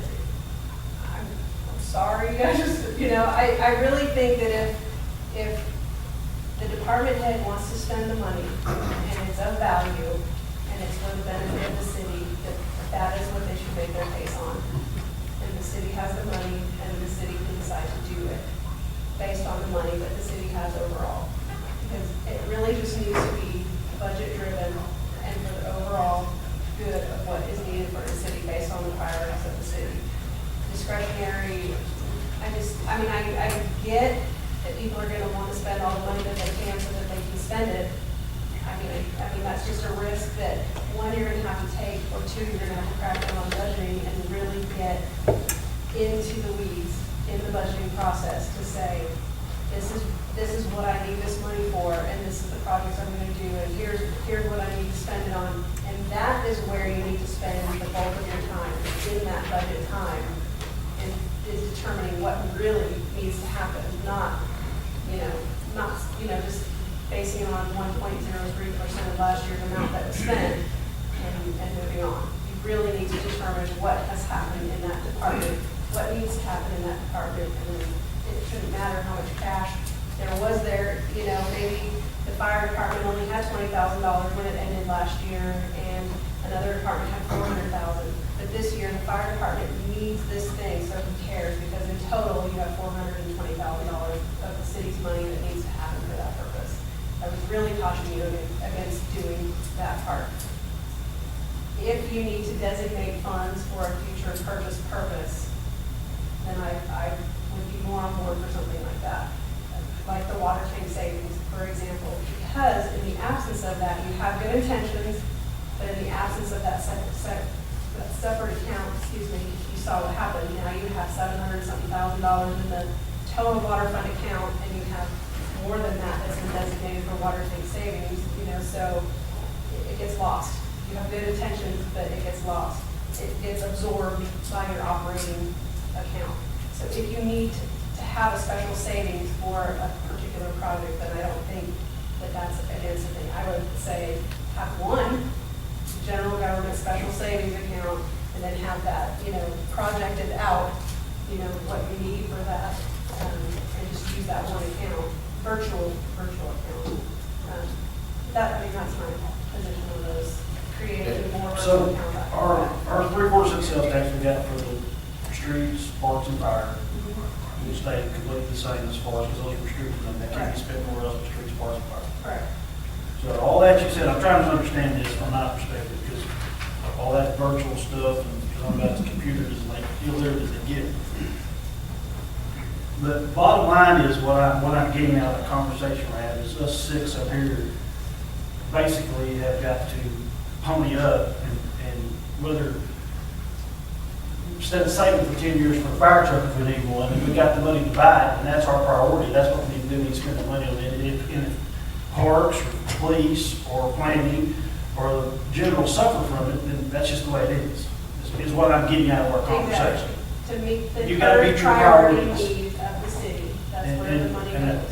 When I got on this council, the essential services is what was got pounded into my head, which was fire, water, police. That's what got pounded into my head, this deal. So, and we have created some departments that didn't have money to begin with, that as we've slowly funded money to, that's made all these pie charts that we've got for those very reasons, to keep those things afloat. So the bottom line is, what I'm hearing you say is that if the police department needs 4 police cars, and we've got the money in the deal, well then, the fire may suffer this year, or the parks may suffer, or the planning may suffer, so you gotta decide what you wanna do. Right. It really truly becomes, I hate to use the words lobbying, but the department heads really need to, It's facts. they need to present why that is a priority of the city to get the money. But yes, that is correct. Okay. Because that pool of money is the city's money. However, the city determines. Because we have it broke up now where, it's 50% goes to police, it's X, X, X, X, but when it's all said and done, it's the city money. I mean, I'm gathering that. And I'm seeing where you're coming from with it. It's just, we've always been worried about hurting the other department's feelings, so we've tried to divvy it up where everybody's kind of equal. And sometimes in certain things, they're not all equal. But see, when you do that, you're limiting every department. Right. So if instead of saying, well, we're gonna divide this equally and you all spend it equally every year, instead you say, here, we have this project that is super important and expensive and we can afford to do it in this department this year. Next year, it may be a different department, and next year, maybe a different department. Right. But by budgeting equally across all your departments, you're just limiting what the city can do overall. Anyhow. I'm totally understandable now. Mr. Larry? Forgot what I was gonna ask. I think it was more around, you know, we tried to set those funds aside in water and sewer for the water tank savings, and that didn't work. So it's going to be important that the person that we hire in accounting understands how this works, because if not, we're going to be right back in the same boat.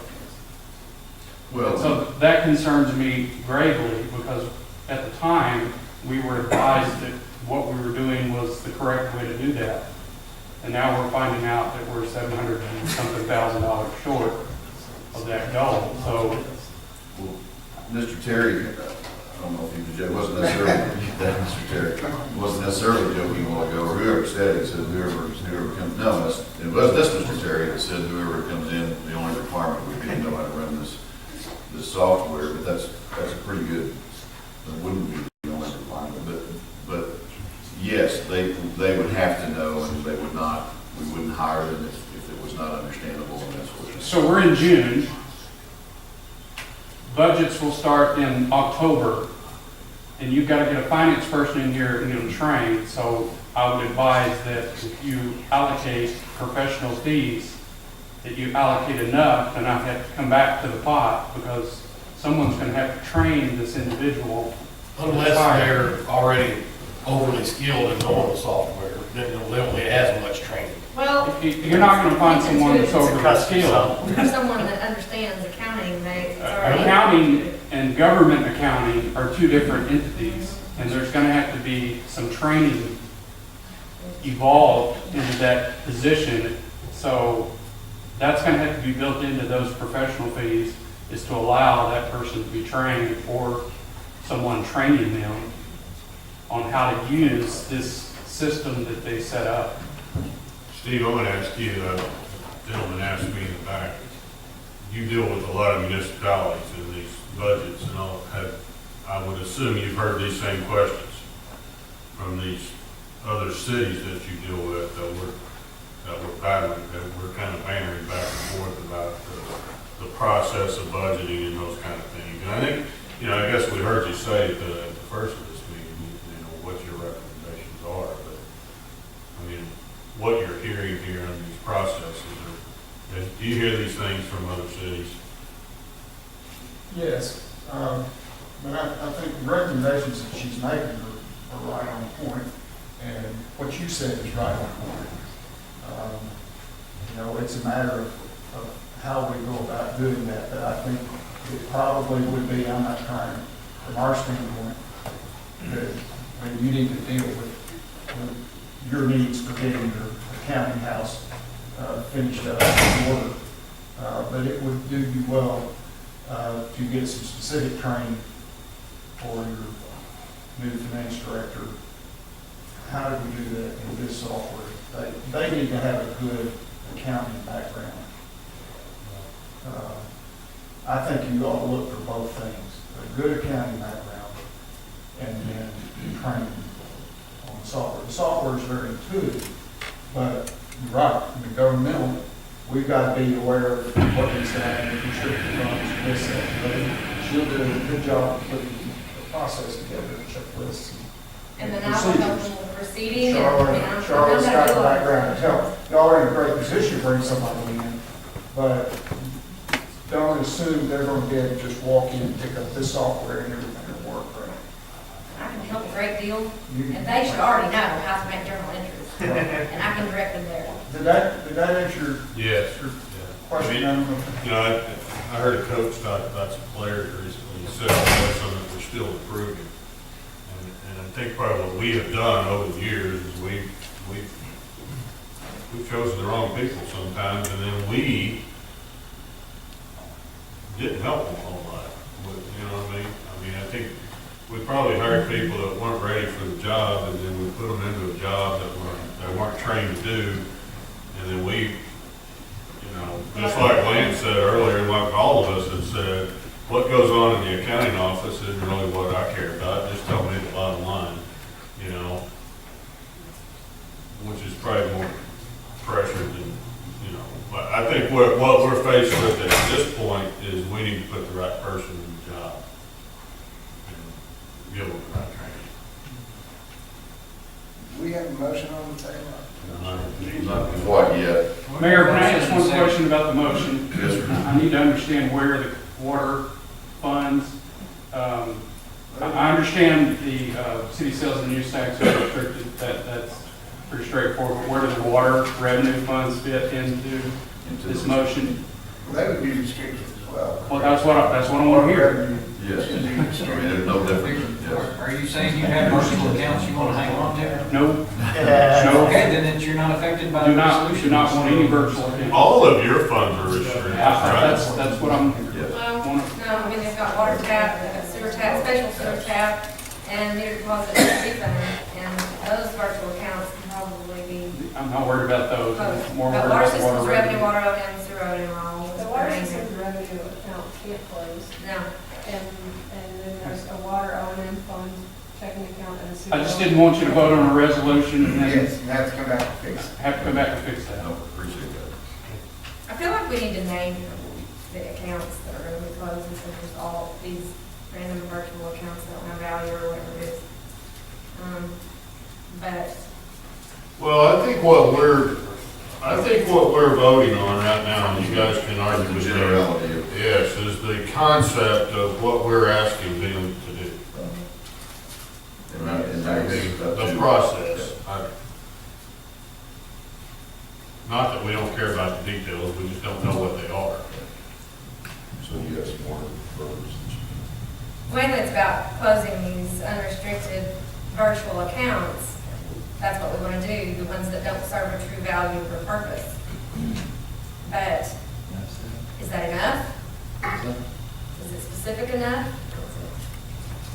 I mean, I think we're kind of evolving as we go. I mean, we might have to, I mean- something All right, like. here's the motion. Michelle has a list. Yeah, there we The go. motion is to close all virtual accounts that are unrestricted funds that will be determined by the folks from Bill Barclay, working with the clerk treasurer. That's the motion. A second. We have a motion and a second. And it will be in resolution form. Ms. Brown? Yes. Dr. Johnson? Yes. Mr. Powell? Yes. Mr. McDaniel? Yes. Ms. Terry? Yes. Lance Terry? Unanimous. Thank you. No, I think it covers it. Mayor, we're at budget resolution amend fees for professional and general fund. Yes, sir. We have that resolution before us, I make a motion to approve that resolution. Second. Have a motion and a second. For professional fees, It's coming out of the, general Ms. fund. Brown? Yes. Dr. Johnson? Yes. Mr. Powell? Yes. McDaniel? Yes. Ms. Terry? Yes. Lance Terry? yeah. Unanimous. And then there's the one about unrestricted funds if you want to even, I mean, they've touched on it and it doesn't need a whole lot extra, but Was that a point in new business we just did? Yes, I think that was 3 points. I hope we got through 6, 7, and 8. 6, 7, 8. That was seven. That was 7, yeah. We've been doing 6, in my opinion. We just did 7. I'll make a motion, we adopt the resolution adopting policy for use of restricted funds. Where is that at? Is that somewhere discussing? very last. Number thing. 8. I know it's, oh, it is on there? It's in your, yeah. Let me see. What's this one? Oh. It says, Oh, yeah. That's where it's. I'll second, Mr. McGinnis' motion. Thank you. We have a first and a second. Mr. Brown? Yes. Mr. Johnson? Yes. Mr. Powell? Yes. Mr. Daniel? Yes. Ms. Terry? Yes. Ms. Terry? Unanimous. Thank you very much. And Take thank the you. record stand, I wouldn't pee after Daniel was on. Look at the minutes. I think it's in the minutes. Okay, thank you very much. Are we good? You got the direction you need? Okay. Are we gonna get your update that you want to talk about? This particular one, no, because it's marked draft. But that's forthcoming. Yes. And remind the council of when we got you It is on my calendar, so it's the week of June 12th. okay. So next week. We could give the 12th when she'll be back. Okay. And we're gonna get as much out of her as we possibly can. Sorry. So from here What- till June Where 12th, we we'll at not on be the, here. where we at on the process of getting someone hired? We have four or five resumes, applications, currently reviewing those. We'll be setting up that interviews next week. I guess my earlier statement was, if they don't have any knowledge of this software, then do not hire them. Well, I would say. That's really what I meant by, I said it in reverse. Yeah, I would. I think. If there's not anybody out there, I find that hard to believe. Well, just point of fact, Mrs. Newsom did not have previous knowledge of this hardware or software, but obviously is very well acquainted with it. I know it's software. That's the role of the media. Yeah, there you go. My firm to train them to use the software. They need to have the accounting knowledge. Right. No one's trained that ever uses them. You know, I find it hard to believe no one out there is familiar with this. Before I came here today, I was working with a new city doing their first payroll. They had no experience in the software. When I contacted them, by the time I contacted them, the person had attempted to do an entire payroll without ever having one word of conversation with us. As you can imagine, we started over. Okay? But that's what we do, is we train people to use the software. But when they have the accounting knowledge to back that up, then when I say you need to do this, that makes sense to them. Or if I say legislative audit, we'll let you do it that way. Right.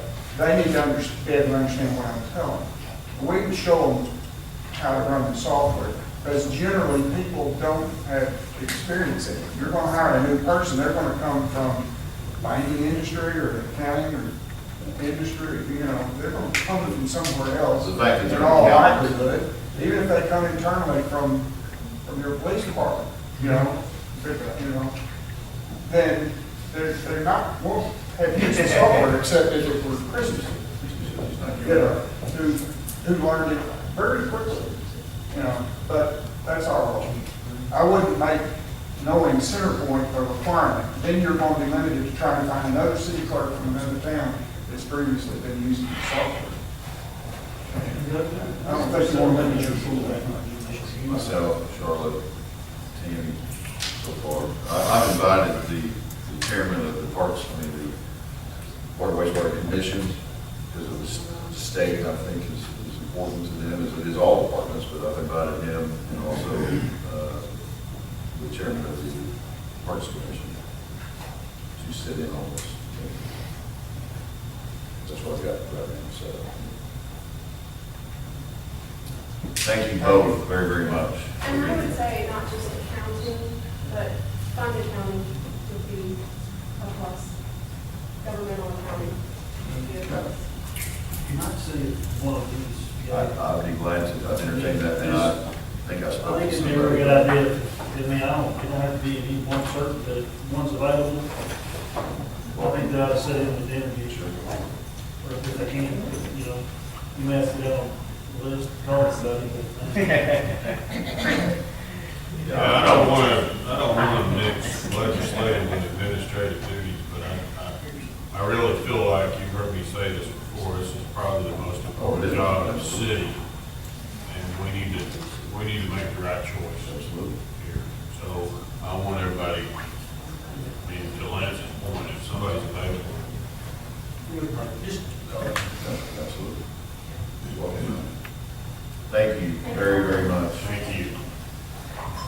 Couldn't have said it better myself. Thank you. Okay, Mayor Baxter, was that fun for you, sir?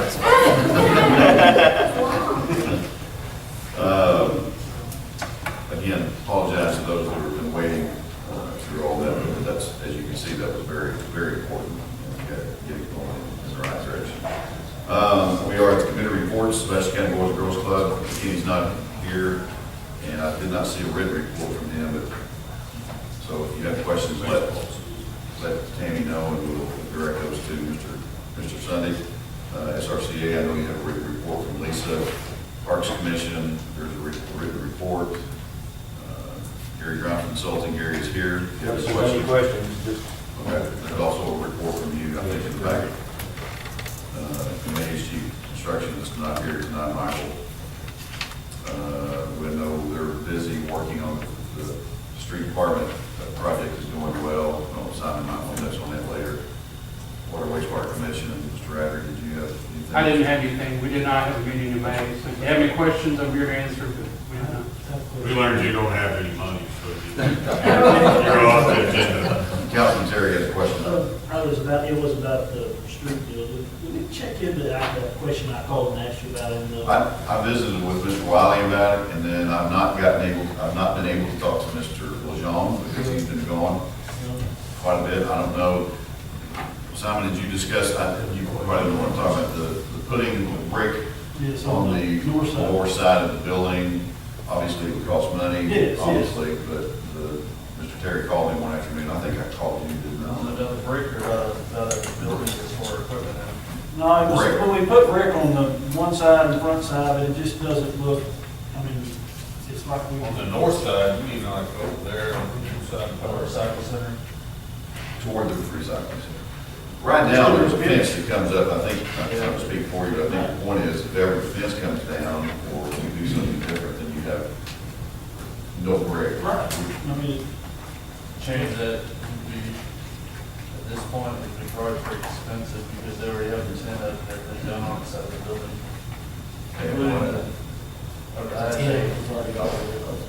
It's not a whole lot, it's $700 just to have their conditioner disconnected or reconnected already once.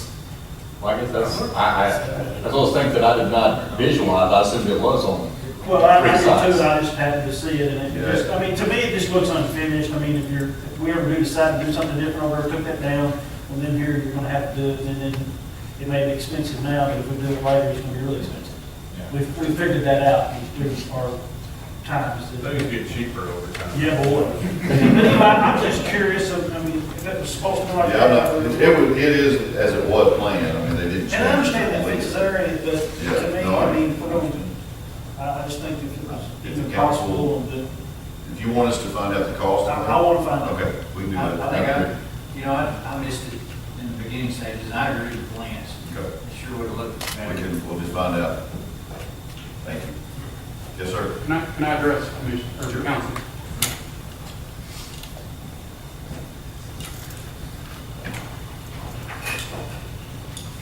I guess I spoke too soon. I probably should come on up here and give you an update. I do want to just make sure that the council understands that from a operating budget standpoint, we know that our revenues coming in cover our expenses. There's no concern, no question. What we've been flying blind now, I guess, for a year and a half, we found out that our 2016 budgets were not correct.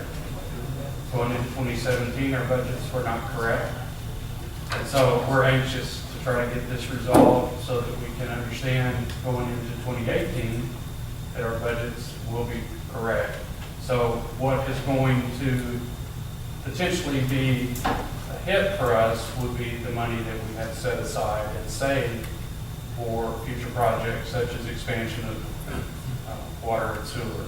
So that's where we're going to take the hits. But I am concerned about individual if it's put in that position because I have an obligation to the commission to make sure that the numbers that we presented to him are correct. And so I've been somewhat surprised, and the last month and a half have not been fairly easy for me because I don't like being put in this position where I'm having to go back to council or the commission and say that that our numbers are wrong, but at this point in time, we're flying blind, but I can tell you that our revenues are covering our expenses without any question. It's our savings that are going to take a hit.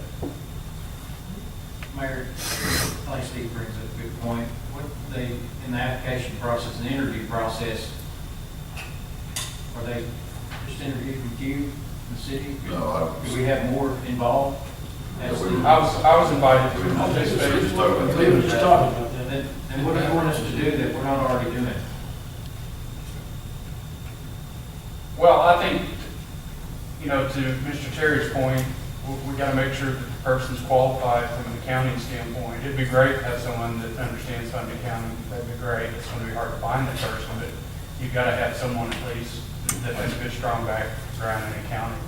And I think maybe in the past, that's not been a focus of the position. If you're part of the interviewing process, we need to just put that forward. Right.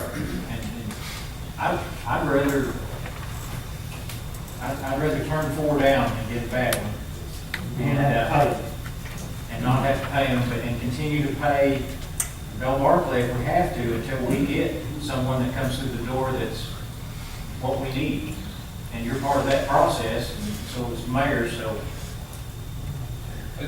The last thing I'd like to say, and then I'm going to let you guys continue on, is this would not have surfaced had it not been for Charlotte Gary and her due diligence.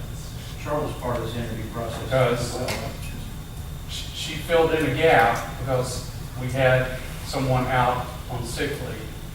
And when she started looking around, things didn't make sense. Numbers didn't make sense. Journal entries didn't make sense. So she dug a little deeper. And this may not have been uncovered had it not been for her due diligence. And we would have gone into 2018 in worse shape.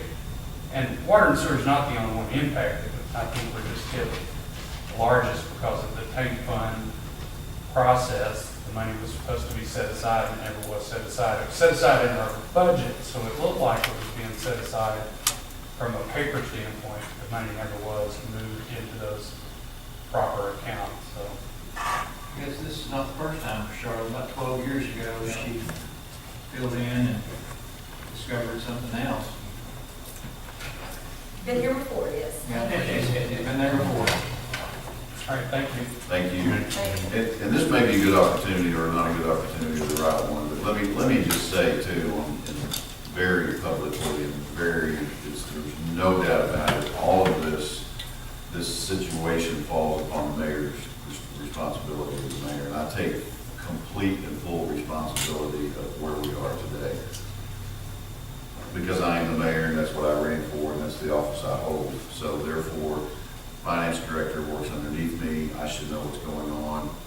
I never claimed to be a finance person and I still claim to be not a finance person, but I will take complete and full responsibility for the situation we're in. Therefore, let it be known, I suppose, that there's nothing more important than saying all the things that all of us have said tonight. That is the most important thing on my mind today, tonight, tomorrow, during the night. Getting that person that needs to be in there to take care of this business for the city of Greenwood. I don't sleep well at night to begin with. That's my fault, and I certainly know not knowing where we are.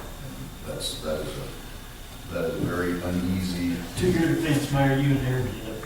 Well, I did, but it probably shouldn't have taken as long as it did for it to come to light. So I do apologize for that to the citizens of Greenwood. But I promise is we're going to fix this. We're going to get back on top. We're going to get where we need to be. So. We just have a hard time. I mean, that's not good. And they're not bad people. None of them have been bad people, but we've just chosen the wrong people. I mean, it's not fair to them, it's not fair to the city. We just need to know that and not make that mistake this time. Okay, thank you, Ms. Reddick. Moving on, let's see, we are, I believe, citizen report. And I would say, as I always say, that if you did not know, is to sign up for the citizen form at this particular time. We do have one gentleman that signed up, but if you didn't, and you needed to talk tonight, you certainly have that opportunity. So, Mr. Travis Bolton, if you mind stepping forward, I've already announced your name, but if you wouldn't mind repeating your name and address and your topic of discussion. Yes, sir. My name is Travis Bolton, and I live at 229 South Coker, Greenwood, obviously. And I'm here to discuss feral cats in Greenwood. Although this is my first city council meeting, and I am a CPA, so this has been very entertaining. My wife is also a CPA. She works for legislative audit, so it's been very enlightening. I've enjoyed it. Pick up an application on your way out. That's right, that's right. I mentioned that to my wife. I said, I think they're hired. All right, so I've lived here for 29 years. I've lived in basically the same house all my life. And right now we're having a very bad feral cat problem in our area. And I know that's not just our area, that's really a citywide problem that's going on. So far we've had vehicle damage, we've had, our garage smells terrible because they're able to get in there. I probably have anywhere from 6 to 10 feral cats that live between my house and the neighbor's house. And I'm relatively sure that that person's feeding them, which is probably exacerbating the problem. Can't prove that, mostly because I like the paper and I don't care to sue. But it has become a pervasive problem. And it's my understanding, I've called animal control. They came out, they caught a cat, they took it away. They came out, caught a second cat, took it away. And then I never heard from him again. And so that was an issue because I still had cats. And so I waited a month or so and called him again because I hadn't heard back from him. And he came out, caught a cat, and then I never heard from him again. And he picked up the cat, took it. So finally I called the guy and asked him, I was like, well, what's going on? Why am I not, I don't have one cat, I have 10, I need help here. And so his reasoning was that the Fortunate Shelter, I believe, has become a no-kill shelter. I'm sure all you guys are probably well aware of this situation, but just for anyone that doesn't know. So it's become a no-kill shelter, which has prevented us from taking animals to them, I guess, and that's why he can't come pick them up. My situation obviously is legally, I'm not aware of any means of resolving the problem myself. I can't legally kill the cats or transport them elsewhere, to my knowledge. And therefore I believe that responsibility lies with the city. It's not only a nuisance from a pest and quantity standpoint, but also for property damage. And obviously they're wild animals, so there's a chance that someone could get bitten, which I believe we have had happen in the city of Greenwood with a dog at this point. So anyways, it's my understanding that the city is looking into a long-term solution to build a shelter or some sort of facility to take care of the situation. My only proposal is that we do something in the interim period to resolve this issue, whether it's paying the local veterinary clinic to put down these animals and have animal control capture and put them down in that means, or maybe we look for someone other than the enforcement facilities to take them.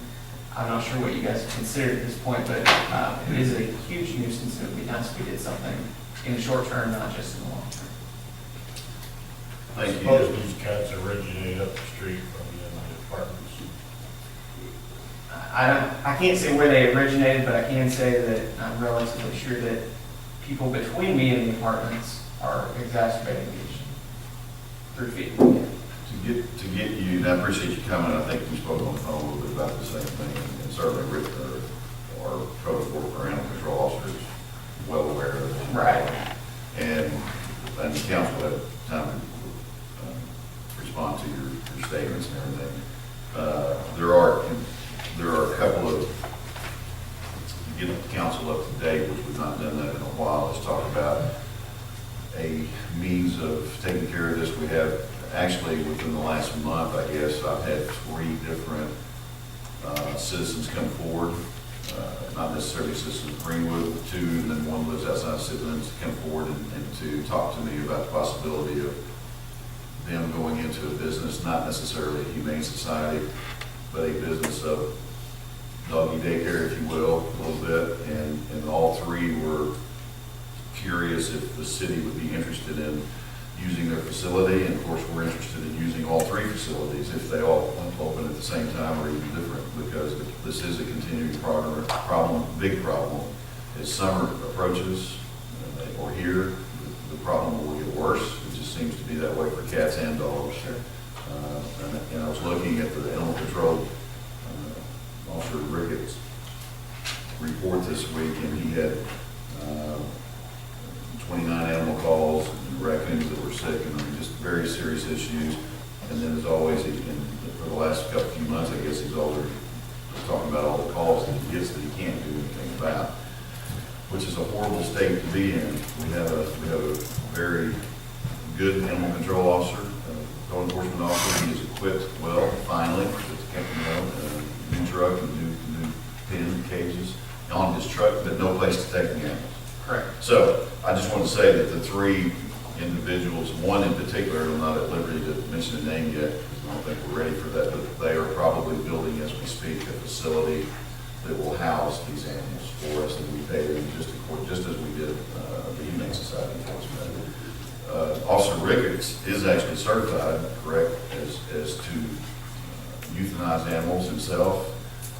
We don't necessarily condone just yet that he goes picks them up and euthanizes them himself without having a facility and all those things, although once we get to a point where we can have a facility of our own, or just paying the fees to an individual here in town or outside town. So we are working on it. I'm not trying to make a lot of excuses, but it was kind of interesting. We had nothing. We seemed like we just, pardon the pun, barking up the wrong tree all the time and couldn't find any place. Thank you very much. It's a catastrophe. Right. Well, not just Catastrophe. Sorry, trying to put a little humor into a serious situation. We actually have a piece of property, or the water sewer department has property out here where the sewer ponds are, and we actually, Mr. Wiley from the street department went out and cleared an area there on our own property to also build a facility for pens. So we're working on it, but I feel your pain for sure. That can be a mess, especially with those feral cats. So, council, do you have any questions or suggestions? Suggestions from this end of the bench are not delivered. I was going to say, when you were saying a while ago that we can't really kill them, I think that whole end was on you. Yes, we can. Yeah, I mean, that's what I would say at this point. I would propose that given the risk associated, I mean, we have kids walking up and down our street individually every day. And some feral cats are perfectly fine if you leave them alone, some are not. Little kids don't necessarily know whether or not to leave the cat alone. They don't know the difference. So that's a big risk, and to me, the liability lies with the city if someone is attacked, because the citizens can't do anything about it. And so it's the city's responsibility. To me, it seems it would be prudent for the city to go ahead and take the action of putting them down at this time until something else arises to mitigate that risk. I was on a walking trail just a few days ago, or two, and they were just hiding and waiting, and I was actually unsure if they might come and take. Oh yeah, the ones we have it that way. I mean, Yeah, they kind of give you the look like you don't know if you're going to You get look back, You were probably busy snapping. We're gonna drop some feral dogs out there to take care of your feral. No, not that time. That's okay as long as you pick them up when you We will certainly look into what you're suggesting. I am hesitant to say that we will just start off euthanizing ASAP or tomorrow or anything. We'll check into the legalities, because not that it's illegal if you're doing it correctly and all that, but I'm not sure if it requires a facility. Chief, are you up on that at all? Well, the one thing I was thinking about, I think Mike may agree with me, is that one of these cats that we're saying is feral is not feral, and someone's animal, we pick it up. And Right. That is that's a liability that we have to be careful of. Well, the city Should does be have, pet, right? Well, part of the issue is the city does have several laws in place about quantity of animals a Right. person can have, Correct. and animals without a leash, and animals Right. without a collar. And so, at the very least, someone should be getting picking up the cat, and if it is that person's cat, then we need to be moving forward with some sort. I mean, we have all these laws, but we're not using them. And the interesting, the nature of the cat itself is not as a dog that you know is in the yard or you know where it came from. Cats tend to roam and do their thing. So, no, I agree totally with what you're saying. I would encourage you to check back with us, not next month, maybe check back next week. Have you set out any live traps? I think Officer Ricketts didn't he, a couple of times? Like I said before, it is, to my knowledge, illegal for me to personally move the cat. You cannot, export a cat to another location unless that person is willing to take the cat. So, yes, the animal control officer has trapped some live cats and taken those to the facility, is my understanding. But once they refused to take his cats, then he was no longer able to come and trap them. So yes, I could trap them myself, but legally, then they would be stuck in a trap. So I don't really have any legal recourse. And there is that too, once you trap it, you have actually become yours. Yes, and I have to treat it humanely. Correct. We're allowing the stray dogs to roam in order to chase away the stray cat. Wow. We're not helping any at all. It's a grand plan we have. Right. We are taking it seriously, and certainly I would encourage you to call back next week and see where we are. Sometimes I need reminded on these issues to kind of get things going, but I think we're close. Are we close to knowing the facility being open or being ready? Sir? One of them. One of them. The other two, I Okay. think they're just. Yeah, one of the three seemed like a very, I'm not sure that they were aware of the property they were looking at, how much it was for lease for, so they may have backed out of that one. But, thank you. Keep an eye on the Bullock Auto for Presco sales. Thank you. Appreciate you. Did anybody else that want to speak during the citizen forum that didn't get a chance to sign it? Okay, now we'll move on. Agenda additions. Believe it or not, in our department head meeting this morning, that we're done, so we're kind of back on track. Oh, do you? Okay, Mr. Sorry. City Attorney, Amy. I have a ordinance for the Water Commission that is similar to number 4 and number 5, repealing and just cleaning out some old ordinances used for first reading by title only. Pass King. That would be number 9. Just 9 on 1. Okay. Well, Tim has been after me for 3 months. Okay.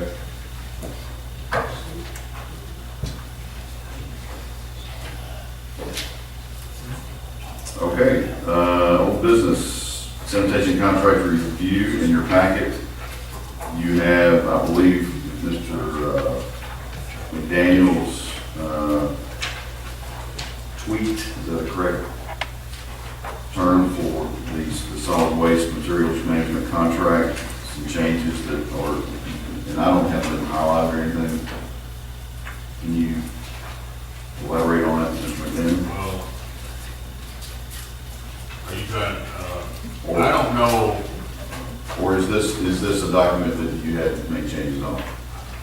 I have not made changes. I drafted this. Oh, okay. I thought this was doing. I took what we have now. I mean, a lot of this language is fairly standard. I mean, through the industry, I guess. I did a little research on that, and I took, I drafted this agreement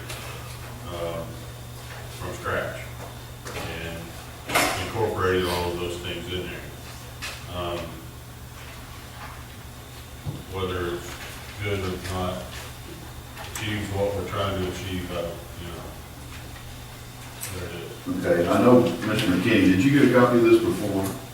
Yeah. You just now got a copy? The department heads this morning reminded me that whatever department head this might touch or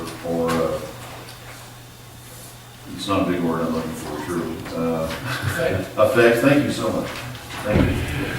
That they should weigh in, and certainly they should, and I know the Parks Department, our current contract allows or requires the current company that has that contract to pick up trash from the park, replace trash cans on the square. Yeah, I think what I've seen it is, unless there's something specific. And then, of course, there's also, and I don't know, Greg just walked out there, and the other one, there was some talk about, some language about specific stainless steel. Yeah, that's still in there. Is that still in there? Okay. And they have a specific purpose for okay. that, their sewer plant. Okay, right, exactly. I have some questions. Yes. Page 3. Page 3? Yeah. On E, terms of the agreement, it looks like we're going to put out a contract for a year, That is what this says, yes. Well, and that's fine. I mean, that's a good point, Rod. That's different from what, 5 is what it's it's been a 5-year contract. I do a lot of contracts like this that are, it's agreement for 1 year, automatically renewable thereafter, termination by either side, 30 days notice. We're not obligated to 5 years. I think the only reason we did it was allowed some of the smaller contractors to seek financing because they had a contract, and I'm fine with that. On G, if we put in the G, Holidays? the only holidays they can is New Year's Day and Christmas Day. I think maybe we ought to consider adding Labor Day. I think that's what was in there. I mean, I think you're right, but I'm probably ought to Spending it on Memorial Day as well this year. Well, that's not, but that's, they did, that's not in the contract. I just looked at the, refresh my mind again, and I think it is just New Year's and Christmas. There is I no. think you're right. That's what's in ours. That's what I'm now, I'm okay. just saying that I think we may ought to add Labor Day. I don't know, Labor Day. And then, But was that just something we said, or was that something that they told us? Because I was under the impression, when I worked in the water department, that was just something that they did, that they only took, when I had talked to them before, Whatever day. they only took New Year's or. But let me say this about it. My suggestion, and I'm not passionate about this in any direction. My suggestion is we create, here's the boilerplate agreement, and you're welcome to negotiate that, redline it, and say, I want to add Labor Day, and bring it to us, and we'll agree whether we, whatever they are. Yeah, the standing procedure of a company may be that they have to be off on Memorial Day, and it's not ours. We have to decide ourselves what we're not going to move on. If somebody comes to us and says, hey, I'd like to have Labor Day, we'd probably all say, okay. But if it's, I want a 10-year agreement, well, we're probably not going to do that, you know, but. I got something we may want to add on boilerplate, though. We're page 5. Wait, you were saying, oh, we're adding Labor Day. So we're leaving it, leaving Christmas and New Year's, let them pay back on the counter. And let them. Well, I just one thing before we get off on page 3, when you say automatically renewed, in 1 year periods, what, is that automatically renewed by consent of the council, or is that for the mayor? We can do that. The contract stands until it's terminated, is basically what happens. It's an automatic renewal. In other words, we don't say anything to them, and they don't say anything to us, they carry on. Whoever we hire does a good job, we like it, they like us, it could last for 30 years. So we just If be, they're terrible, we can fire them in 30 days. just be a matter of the council saying, I want to bid this out for the following year. Now, to Rod's point, there may be contractors who want a guaranteed term because of their financing that they may be trying. You can't go into this knowing they've got a year. Or, I would suppose, if somebody wanted to come to us and say, based on these terms, here are my rates. If you will give me a 5-year term, here are the different set of rates. And we could consider that. But you're not being. But how do you bid that? You gotta have that.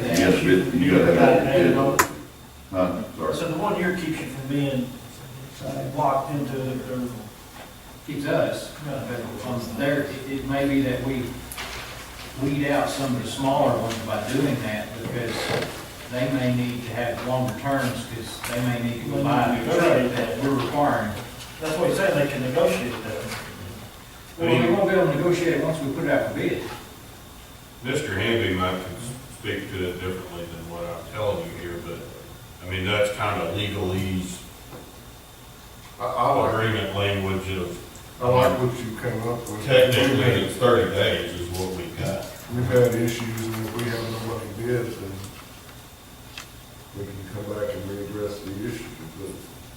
But during my almost 30 years here, this has been a constant headache. I'm fine with it. Well, I would recommend the small businesses do a good job, they get renewed. If they get the bid. I mean, if they do a good job and we're happy about it, we don't have to put it out for bid. Right. And isn't it like state statutes, we don't have to, we can just renew it, automatically renew it, I mean, even, that's what I thought. Once you have a contract, you automatically review it every time. Now, did we, I don't remember it, I can't remember what I did this morning, but, we named some fees in that Exhibit A.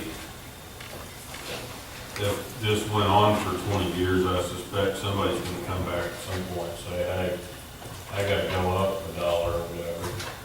I don't know if I gave them, Well, like Exhibit A is going to be, just whatever they did in the font, when they bid on it. What order are you? They might do it for less. very last Page page. Okay. There should be some language probably, rates and charges rather than shall be set forth and described in Exhibit A. So basically, rates and charges are set forth in Exhibit A, which of course would be relative to how they bid. That would be modified based on the bid. I guess what I have in there, maybe what we have now, I guess. Probably, so you're saying that wouldn't be there until the bid? Then with just the contract? Before you ever execute the contract, Right. you would insert the proper number. But I don't know that I've allowed any provision here that 5 years, 2 years from now, whatever, if somebody came back and said, well, I can't do 1065, I need to go to $12. We could, okay, well, we're gonna, and if they do, all you do is say, okay, we're signing a new agreement. Or okay, then we're gonna rebid it. I've got. You got flexibility, I think. I just want to add the definition to help out the bidders on the C. I think we ought to define elderly and disabled. Is that the, Let's see, the top seed. okay. Top of C. No. And you're right, this is our old contract, but I just think we ought to define it. I mean, what is elderly? 45. Well, I turned 50 and they sent me an AARP card, so if I go out there and put that on the box, I mean, does that qualify? Just to be clear for the guys bidding on it to know that we're only talking about people that are 65 and older that would call and ask for it. And I don't know what old is, I don't know Well- what 65 is. What's disabled? And disabled, you know, some people are disabled because they're crazy. We know some of those people. How about just physically disabled? Here's your outcry, I think. Okay. And I looked at this in a couple of different agreements. Provided that any such customer offers proof acceptable to the contractor that no one resides at a location to carry the solid waste to the curbside. We're kind of leaving that between the customer and the contractor to say what's disabled and what's elderly. You know, now, if somebody comes in here on a walker and says, I talked to the trash man and he refuses to come pick it up at the back door, and I live, you know, what, somebody's gonna have to make a judgment call, you know what I mean? But that gets into, I mean, that gets back to if 12 people come in here with that same complaint, we got a 30-day out on the front side of this thing that says you're not servicing our customers as it's intended, and if you're not going to do that, we're canceling the contract. I mean, again, I don't care, if you got better language, I like sound off. And it's our old one, you just cleaned it up. Yeah. Any other pages or numbers or? I really like that, that's really worked out well. Is there, because I have, just verbatim, but is there anything as far as the, I guess right there, I guess on page 3J, that does address the vehicles or the trucks, whether they're leaking or, you know, we can make that judgment call there. I don't think that one does, but does it? You have something, this talks about the attire of the folks working. Okay. K does. So in J, And I'm talking about the truck. on page 3J, Okay. I borrowed some language from some of my trucking contracts. Good, And there you go. vehicles should have identification on each side. Contractors shall maintain compliance during the term of this agreement with all applicable federal, state, local laws relating to provision of services, including not limited to blah, blah, blah, blah, blah. You know, if right now in the trucking business, ELDs is a big deal, and everybody says, what are you gonna do about ELDs? Well, I'm not gonna do anything about it. It's the trucking companies that's obligated to follow federal law. You know, you have to follow the laws of wherever you're operating, so, that's what we're trying to catch there. And that, You know, and, you know, the truck in a sanitary condition at all times, that's almost hard to, Right. it's trash truck. But the fact that it's oozing trash, if you will, that's different. Temperature using trash, using alcohol. That's true. Or trash juice of the, you know, you have to maintain control of the vehicles and the performance of your drivers and the operation of your equipment. You know, you got employees that are disorderly, that are hanging off the back of the truck, being a nuisance, you don't have control. all right. And K did refund, yeah. Personnel shall be clean and even appropriately dressed. That means a shirt. So is the council? All drivers of those trucks should be clean, neat. Yes. Time? Relative. Relative term, yeah. But, you know, I just offer that as a draft, and you're talking to folks that hold it. Well, we are to be out for bid and prepared to hire or renew or hire new, whatever the case may be, depending on those. It's September 1, am I remembering? That is when the contract is up, September 1. So if you want to mull over this another month or two, or not long, but. I would just say, I would ask Mike if he's got a chance to look over it.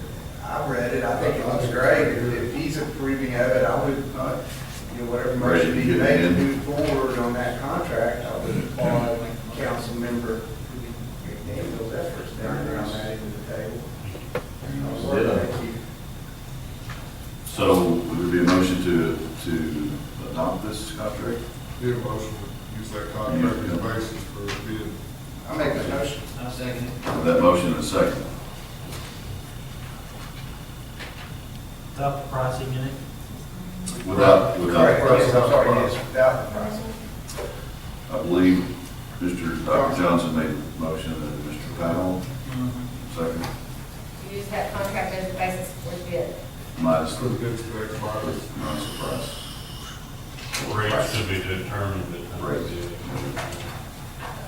My other one's up in September. Mr. Brown?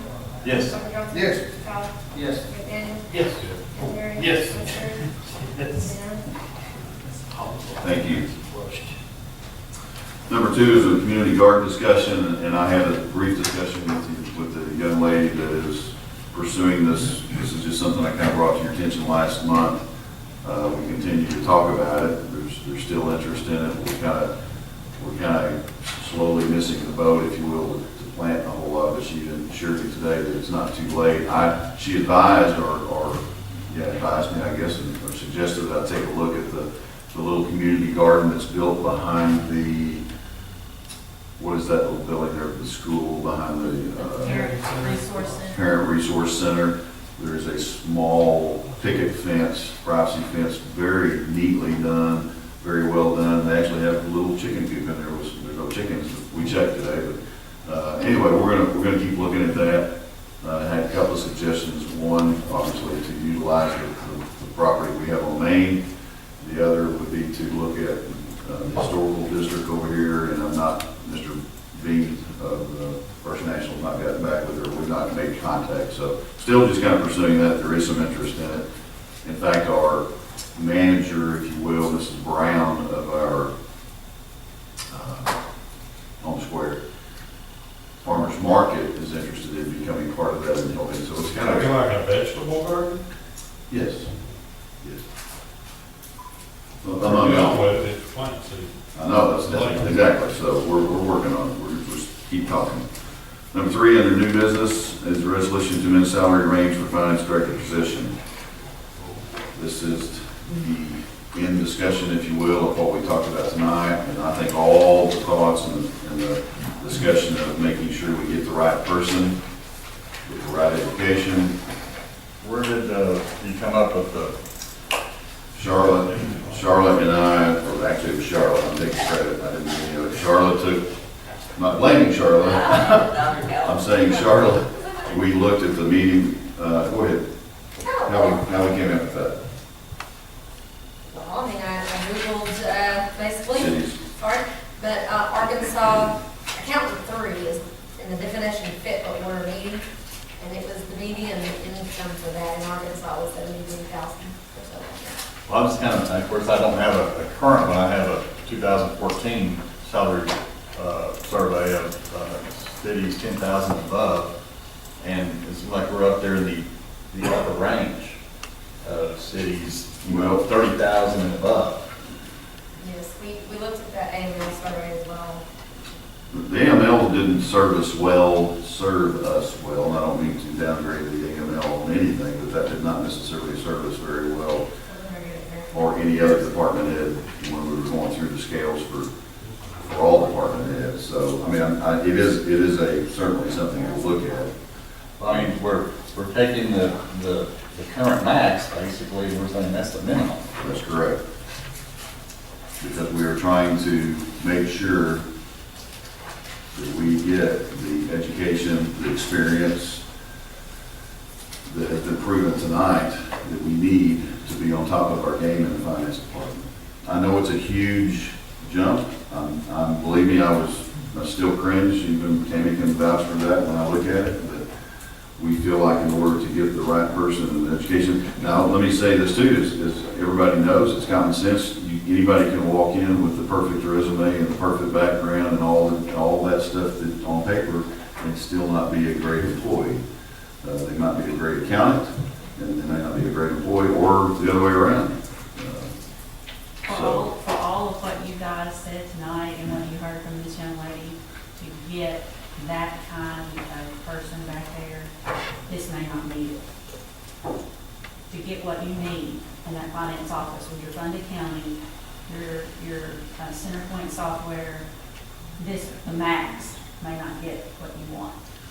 And I can assure you that the 4 resumes minus 1, so 3 of the resumes aren't going to cut it. And she Michelle even stated at one point, if you heard, I think most of us did, that it's not just an accounting degree, it's a fund, municipal, governmental. I think the key to this is the Or job description and the qualifications that we're putting out there. I assume that, has that been built? I mean, we have a job, we have what we're looking for here.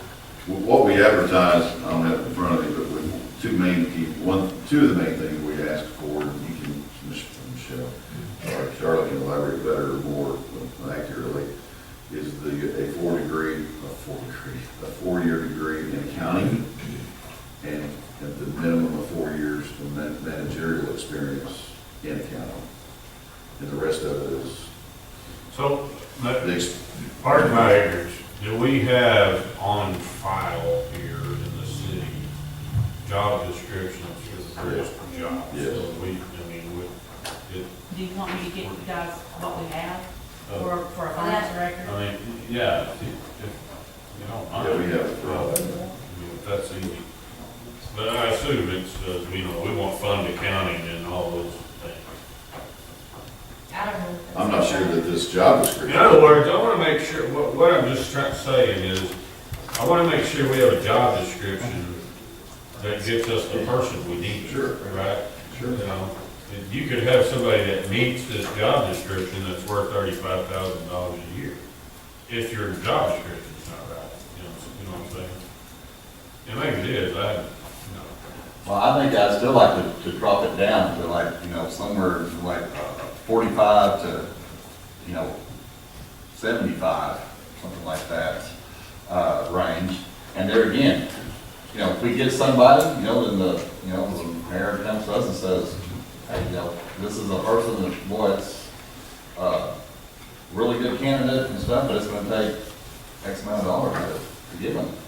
Because I'm thinking that there's plenty of cities, around here that hire, for a lot less, And I think they had that same kind of experience there. They found somebody. And I think, there again, when I heard them two talk there, say that they're accessible by a phone call. And to me, a lot of stuff, it's still OJT. And you start asking questions, how do you do this, how do you do that? And I think as a council too, we've never denied anybody, training. If they feel like they need to get up to snuff on something.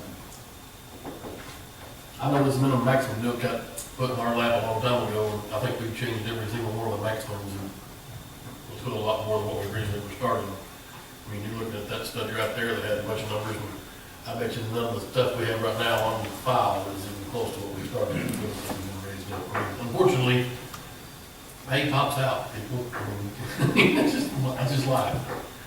I mean, and if the finance director of Greenwood's only gonna top out at 70,000, you're overly qualified, and you've got accounting 3 and fund accounting, and you can do whatever this technology is, and you think you ought to get 120,000, well, they're probably hiring over at Blackfelter or whatever, I don't know. I mean, here's what we're paying. And we need these qualifications. You need to have fund accounting, you need to have an accounting degree, period. And it would help to have a little knowledge of our software. If not, we're gonna train you up. We're gonna pay you $65,000 minimum or whatever, and enjoy it. Help us. Chief, you said Kristen picked it up really pretty quick.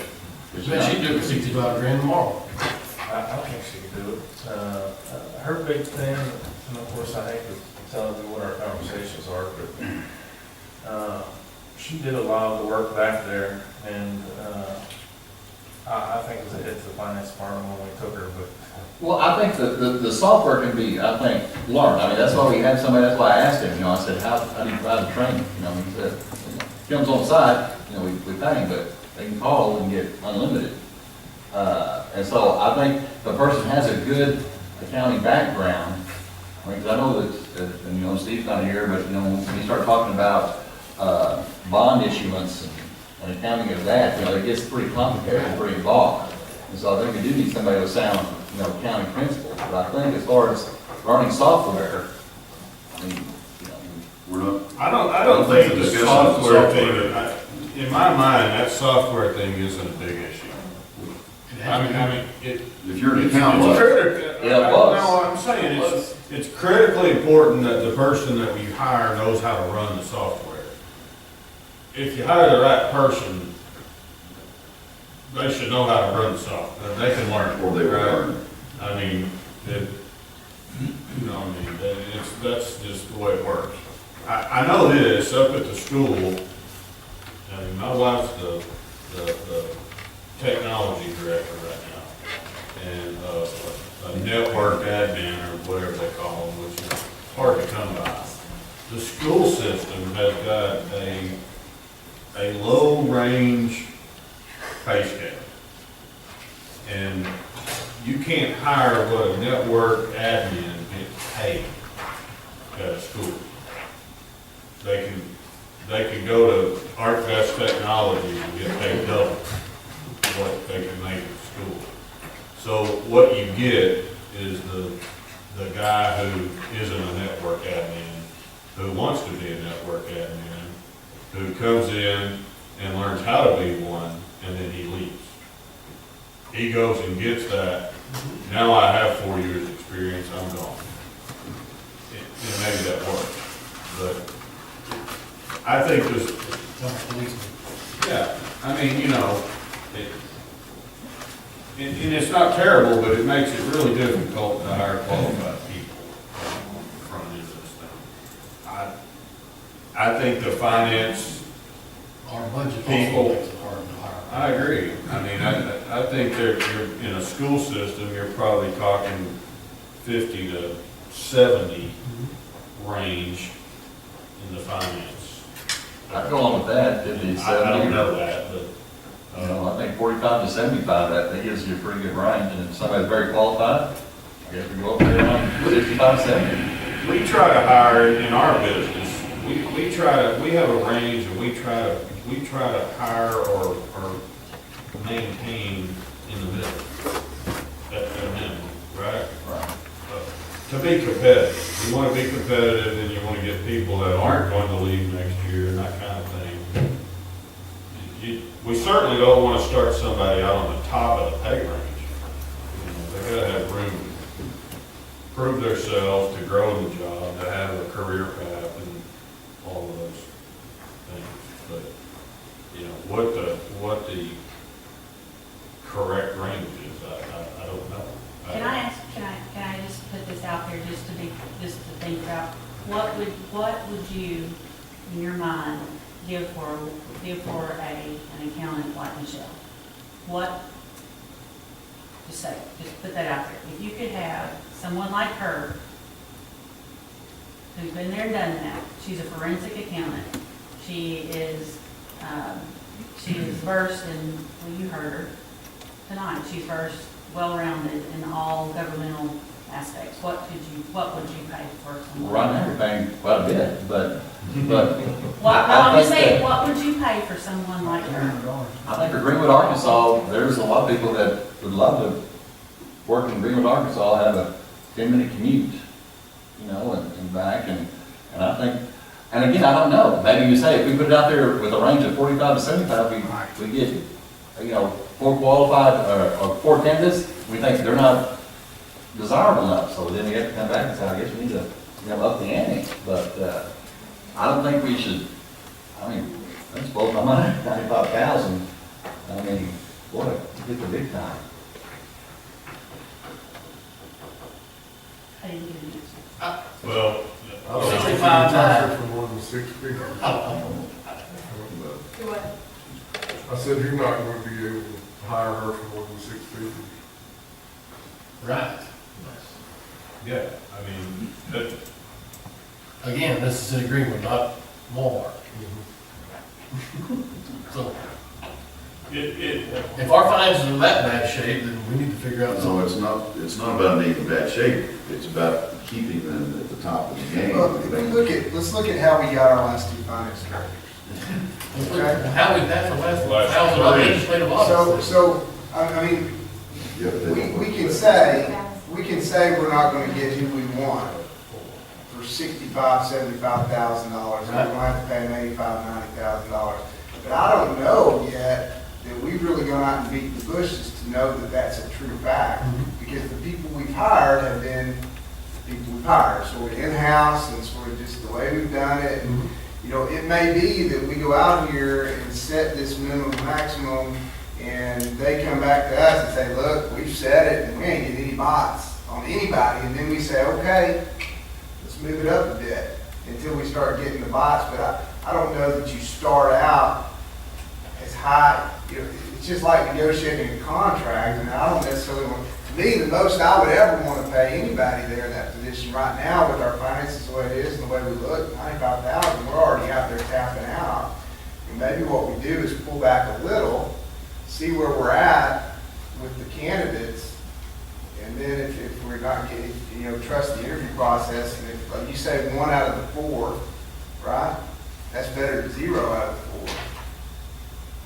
And that's the current minimum maximum, is that correct? We haven't advertised. We haven't the rate advertised at the all. minimum. So they don't know what they're even gonna get into. Correct.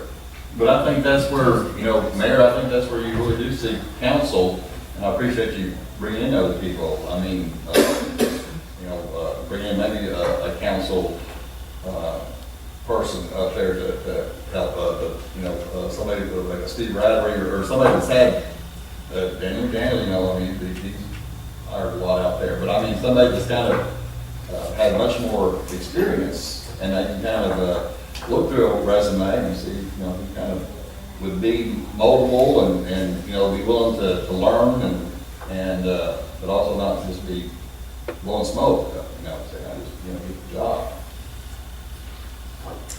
And I think to go get someone with fund accounting experience, just say 4 years or better. Minimum of 4 years fund accounting experience.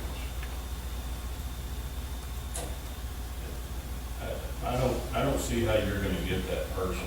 If they're got an accounting background and they can do these things. I don't say you're gonna hire that person for less than 60 or 70,000 a day walking in the door. And I don't know that you can get that person for 60.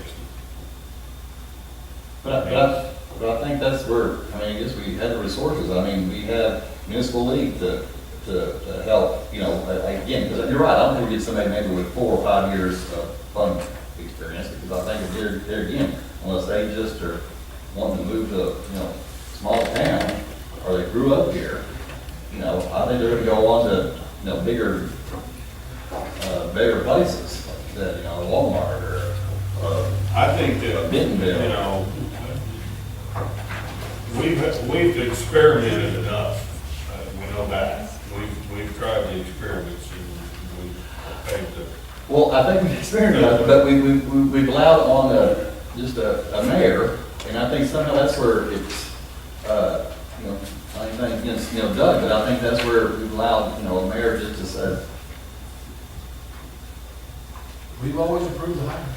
And I guess you're right, we've always approved the hires, and I think that's really, it comes back from us too, Jim, but I think, If we say on this thing, if we adopt a range, does the starting pay come back for approval, or you're in the range? You're in the range, any department head that has, if you approve the range. Even on a new hire, That's right? correct. You don't have to start them. My deal is we're gonna start more high when you hire somebody, we're gonna stay on top of it. If they ain't cutting the mustard, it's not an experiment deal. They're gonna have to be able to do the work, they're gonna stay on top of them. Somebody is, and if it's not working out, because we can't afford to get back in the shape we were in. There's no way to sugarcoat it. We've lost $700,000.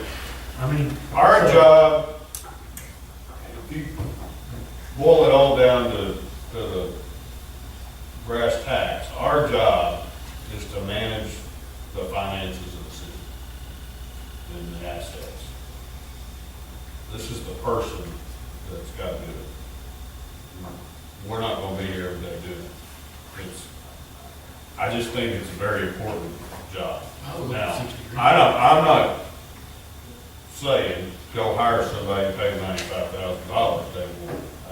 I don't want to do that if we avoid it. So we should, But we need to have this attractive enough that the right. So we need to set the range where we're comfortable, if we're giving freedom to the mayor within that range to make offers within that range. None of us at this point are comfortable with the maximum of 95,000.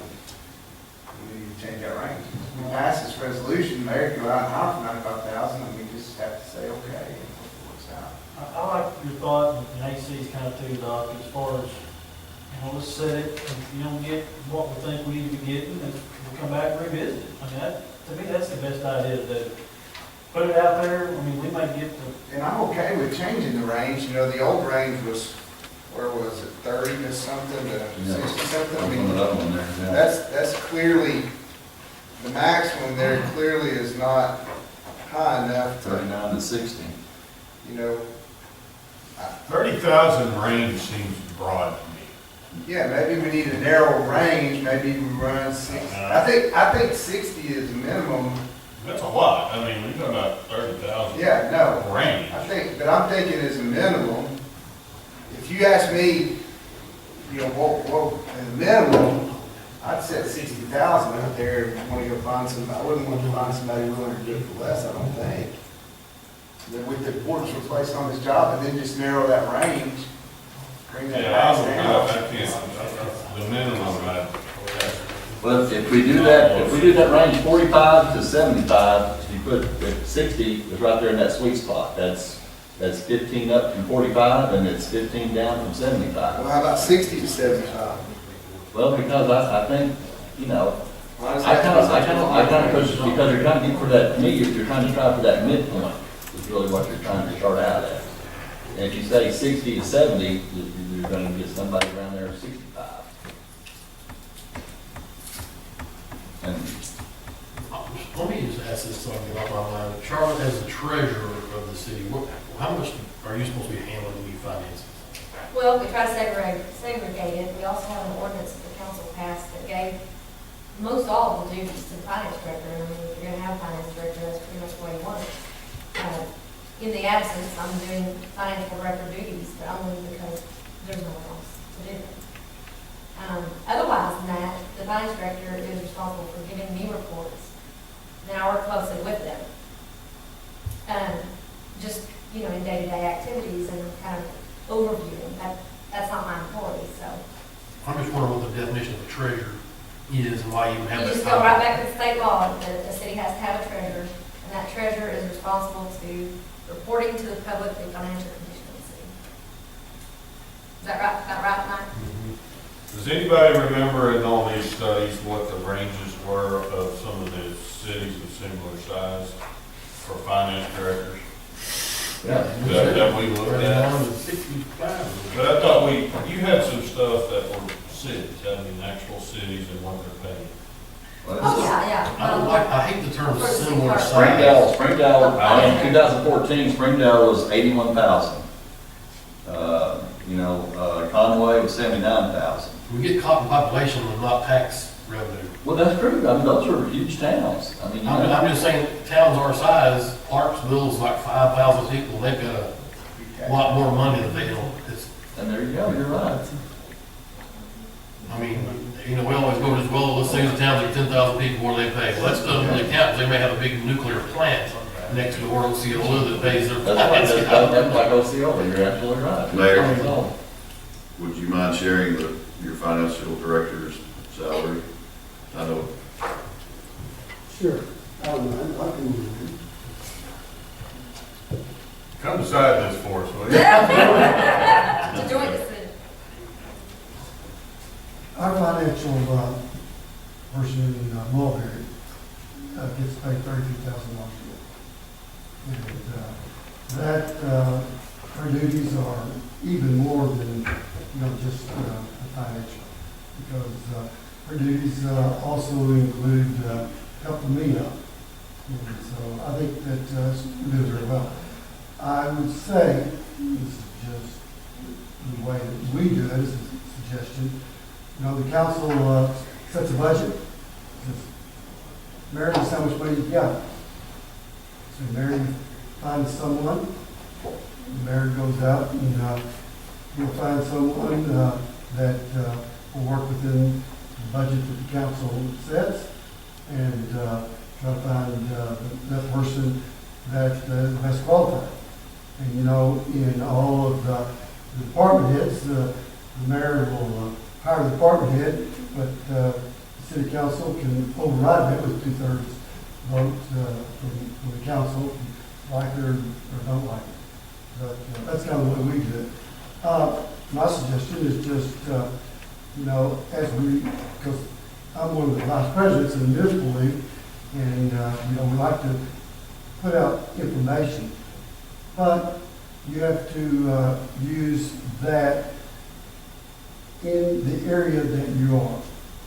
You know, we might have a town the size of Greenwood or the size of Mulberry in northwest Arkansas, that you take a similar population in the southern part of the state, it would be entirely different. So I think when you look at hiring someone, you look at what the job market is within your area. And, that's just my thoughts. And I would say, that's the way we do it in the Mulberry. Just council says, here's what the budget is. We know what our income is. We know what we can spend in these areas. And then we move from there. That's the old champagne takes on your budget. Well, there's just so much money. Right. You just have so much income. And so you have to, plan not to spend more than you take in.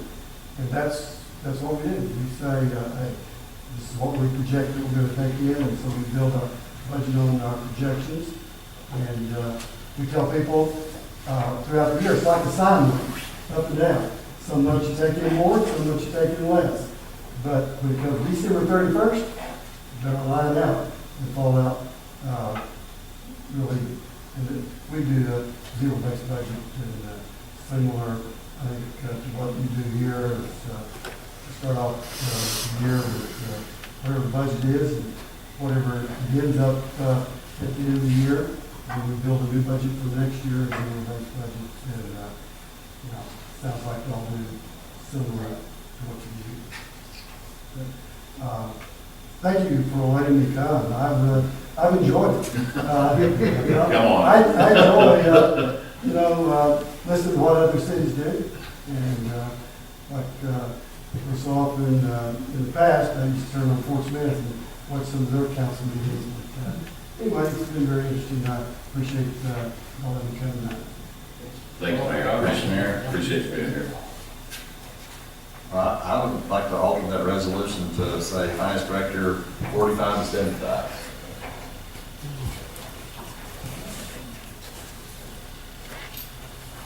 I think I'd go 55 to 80 and try to hire in the 60, 65 range, which is a well-paid job in this market area. We never offered a finance director 60. Well, here's what it boils down to. Well, we can can go never had to, a finance director either. you can go to 95, but you're gonna lose 2 cops, 2 playgrounds, and all summer help for a street department, or whatever.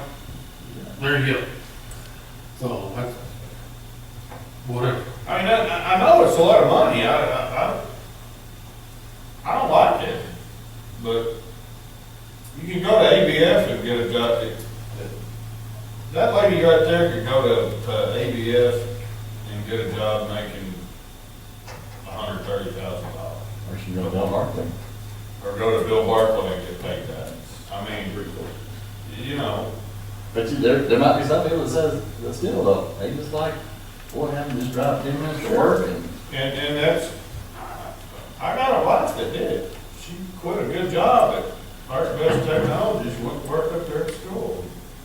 I'm like, oh my gosh. That's what people do. That's okay.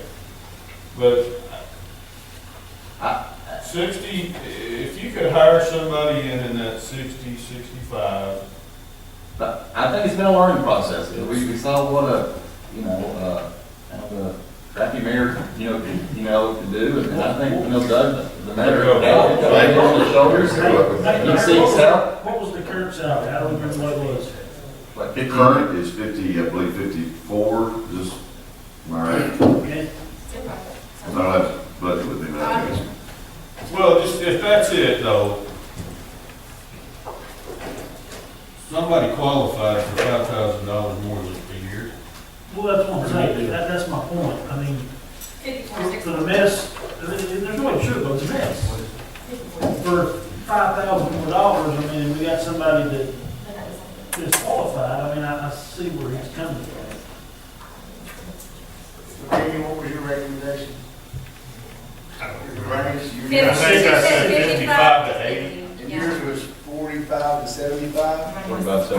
Mayor, could I say something? Yes, sir. I forgot. Absolutely. I didn't mean to, but when I said ours got 33, that's the base salary. Now, you know, when you add, we pay about $11,000 a year for health insurance. We pay payment plan, health insurance, and we have our retirement plan on top of that. And then, you know, when you start adding, then when the cost to the city is a lot different than what the salary is. Right. When you start, you know, and, you know, the fire credit insurance, the workman's comp, and then you start employment insurance, and you put it all together, and you've got to look at, you know, what it costs the city, not what the salaries are going to be. So I wanted to qualify that, and I said 33. That's just Base very base salary. But the cost of the city is a lot more than that. And I appreciate that, and I'm thinking then when you start giving 3% bumps on there, the compounding effect, it can be up there, you know, pretty quickly. Oh, yeah. Okay, we have two, not motions necessarily, but two different. Robert's number for this agreement. 50,000 to 78,000. For compromise. Second. Thank you, sir. So a motion for 50 50,000 to to 78,000. 50. 50 to 78. To 78, correct? Yes, sir. Okay. Mr. Brown? No. Dr. Johnson? Yes. Mr. Powell? Yes. Mr. McDaniel? Yes. Tim Terry? Yes. Lance Terry? Yes. It passes by majority. Thank you. I would like to note that Ron Powell's been very quiet. Thank you, Mayor. That's good. Okay, thank you, gentlemen. Where were we? Number 4, thank you. Planning and building. Mr. Bell, you still here? I'm still here. I'm ready to back law. Damn it. Yeah.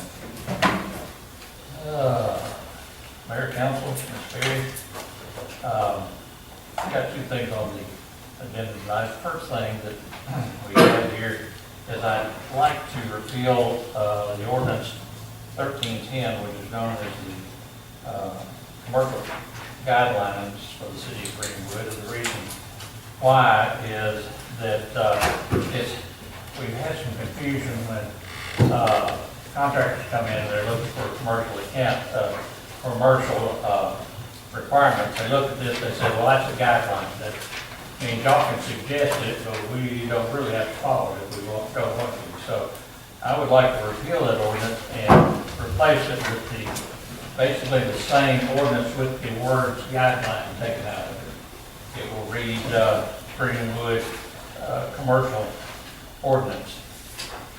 Is that number 5? Or are you talking about number 4? Yeah. He's talking about 5, you're talking about 13.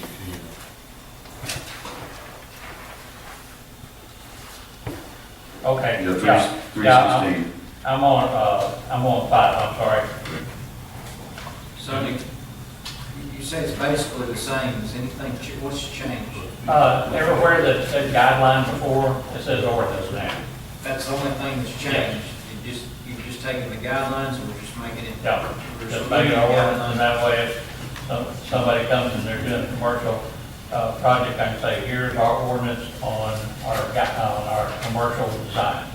And I visited with Sonny on this, I've had the same issues with some developers, and I agree with what he's saying, 1,000%. Is there,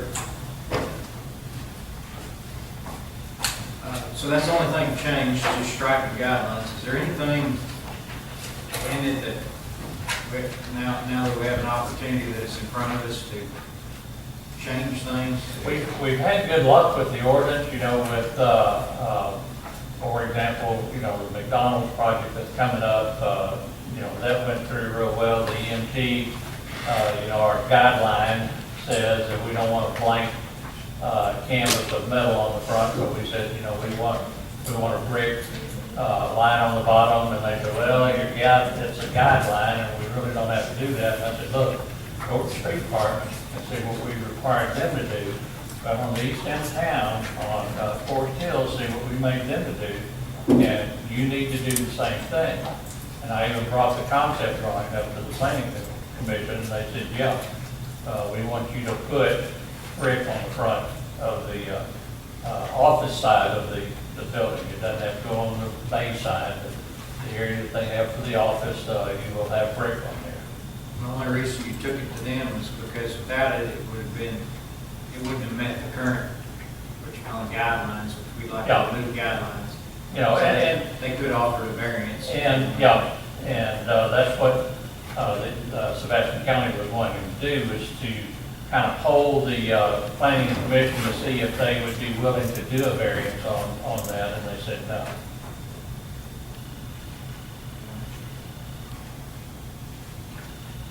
We're just putting it on for first, and we'll be more. Yeah.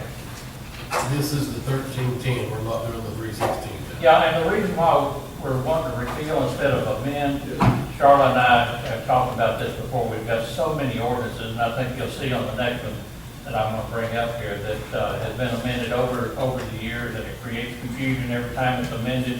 And so if we just wipe this one out and repeal it, come up with another ordinance with a new number on it, and and work from there on. But nothing's changed. Just taking the guidelines out and putting ordinance in it. I make a motion that we adopt this ordinance for the first reading by title only. I'll second. We have a motion and a second. Well, hang on. I'm looking here at this page right here, and it says ordinance repealing ordinance 1310, partial guideline. Right, right where we're at? Yes. Yeah, you're just changing the word guideline while we were repealing it, we're not just changing the wordage. Section 2 adopts the new thing with all the new language. The title doesn't really reflect that, does it? It just looks like it's just repealing it and the end, according to the title. I thought the same thing when I read section 2. The other one is like that too, Sunny. I think we need to amend that title. I mean, my Okay, whatever. weigh in on it. Yeah, we can, The title needs to be amended to reflect more than just repealing that ordinance. we can do that. I make a motion to adopt whatever. Who seconded it? Who was second? Mr. Okay, I have a question on that. It has an emergency clause in it, we're just not gonna pass it on or anything. No. Okay, I mean, it's immaterial. I mean, it's, okay. Mr. Brown? Yes. Dr. Johnson? Yes. Mr. Powell? Yes. Mr. McDaniel? Yes. Jim Terry? Yes. Ms. Terry? Yes. Unanimous. Let's read the title. It's all read it as is. An ordinance repealing ordinance number 1310, commercial guidelines for the city of Greenwood, Arkansas, is authorized by Act 186 of 1957. Thank you, Mr. Bell. Council, the second one is a repealing of ordinance 316, which is our zoning ordinance for the city of Greenwood. And this one is a little more complicated. I went back to the original ordinance of 316 and found that this particular ordinance had been amended 23 times. So as we go through there looking at zoning, it creates quite a bit of confusion. So the planning commission and I, Robert McKinney, worked real hard on this. We took all of those amendments and made sure everything was brought up to date for a new ordinance. We have added some things in the definitions that were basically outdated.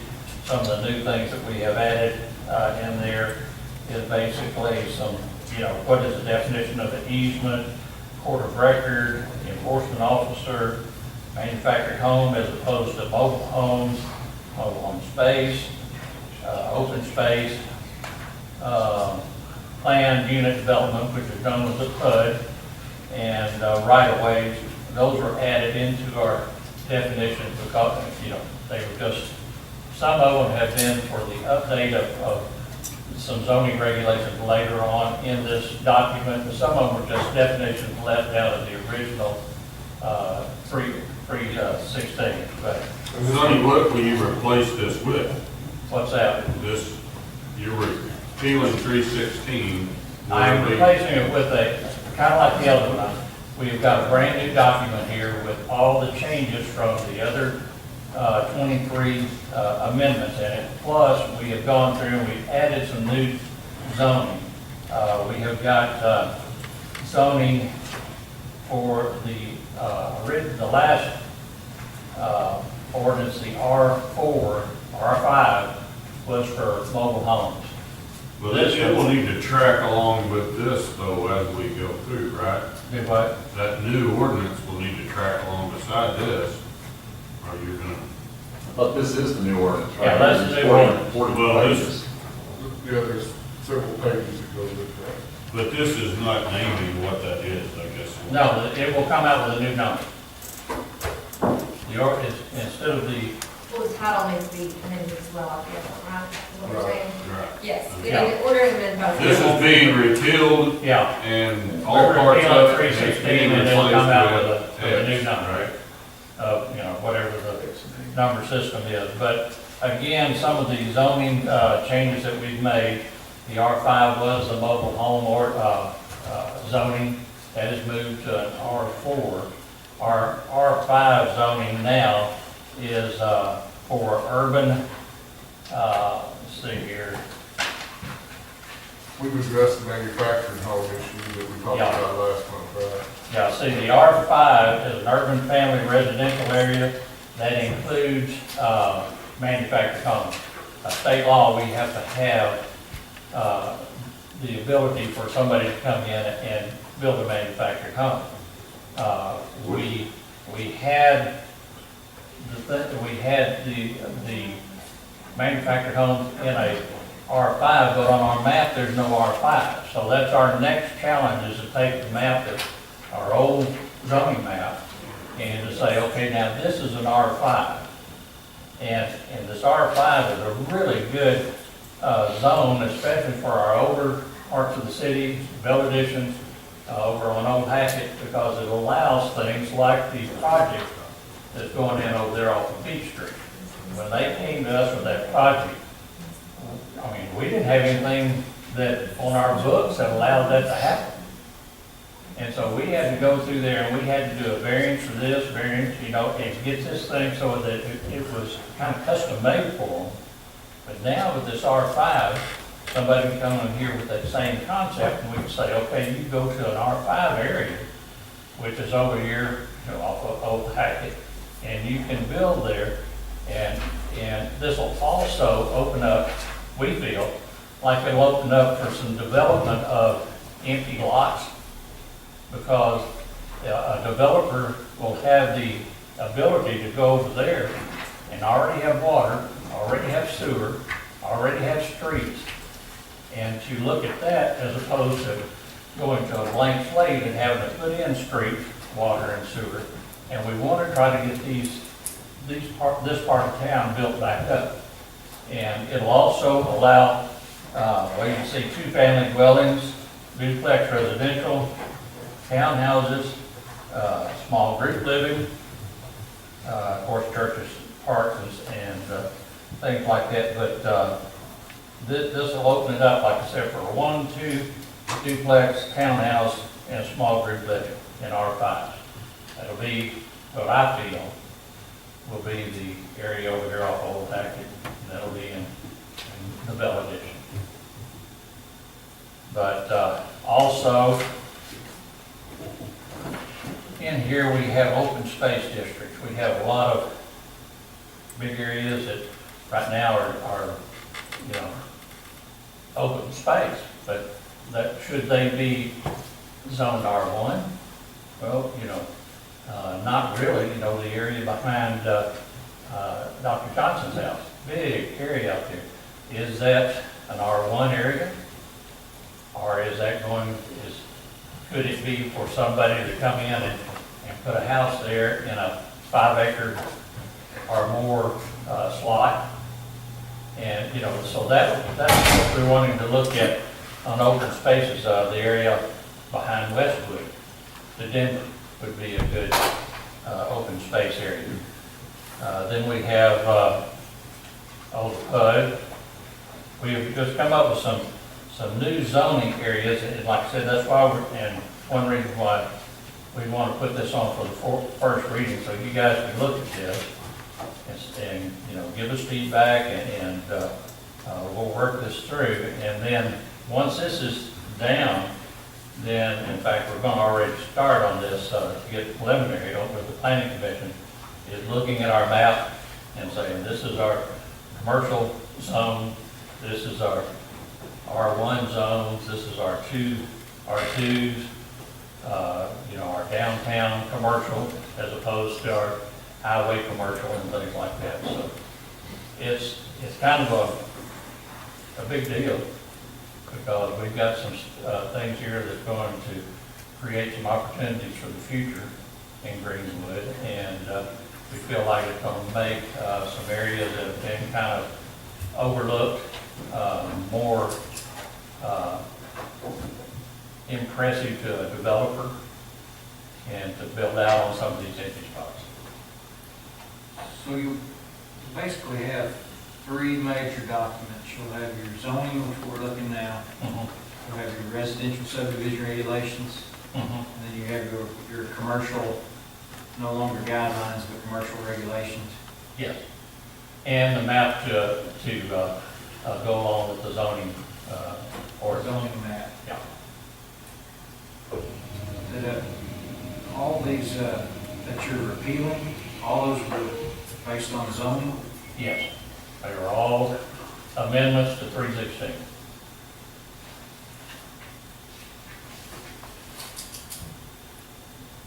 Well, like I said, Charlotte and I have found, you know, several ordinances like this that go back to almost day one, and this is one of them that... You're not making any changes to the subdivision regulations at this point? Not yet. That'll probably be our next thing to look at, and go over and update it, because it hasn't been updated in several years. Also, along with this, will also evolve into our comprehensive plan, because those areas that we're talking about rezoning, we want to show that on our comprehensive plan, and you know, that it's time to update that anyway. It's supposed to be about every 5 years. I think we're in our 6th year. In our commercial regulations, is there anything requiring these commercial districts to put in sidewalks, or is that covered in our sidewalk ordinance? It's basically in our sidewalk ordinance. Now, the EMT over there, we're going to require them to run sidewalk on Coker and then also on Cedar. And then the gentleman that put in the duplexes on Cedar Street has had made pavement in lieu on the sidewalk, and that way we could, if the city and the street department approve it, then they can take the sidewalk and run it all the way up to Old Packard Road. That would be great. Yeah. What kind of, who we want to fill these houses and townhouses and duplexes and project homes, wherever that you're talking about getting built here? Who's filling it? Are these getting filled by the people renting these out already? Are they completely together? One of the problems that we have is some of the older homes in town, you know, when somebody comes in, they want to put a nice duplex in. You get people around there that, well, we don't want duplexes. Well, they're really not thinking about it, because a lot of them have to wait, it is a duplex. Or they say, well, you know, a duplex attracts the wrong kind of people because they're renters. And well, right across the street, somebody's renting that house. This will give the planning commission the ability to say it is zoned for R5, which means the gentleman can put a duplex in, but here's what he's going to have to build.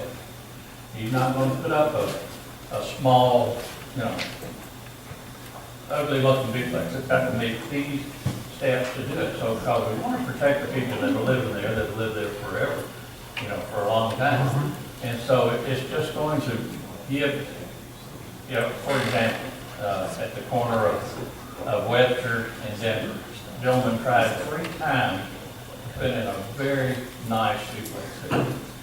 And every time people came down there and said, he was gonna lower the property value. You know, it was hard not to say something, but, you know, it was turned down.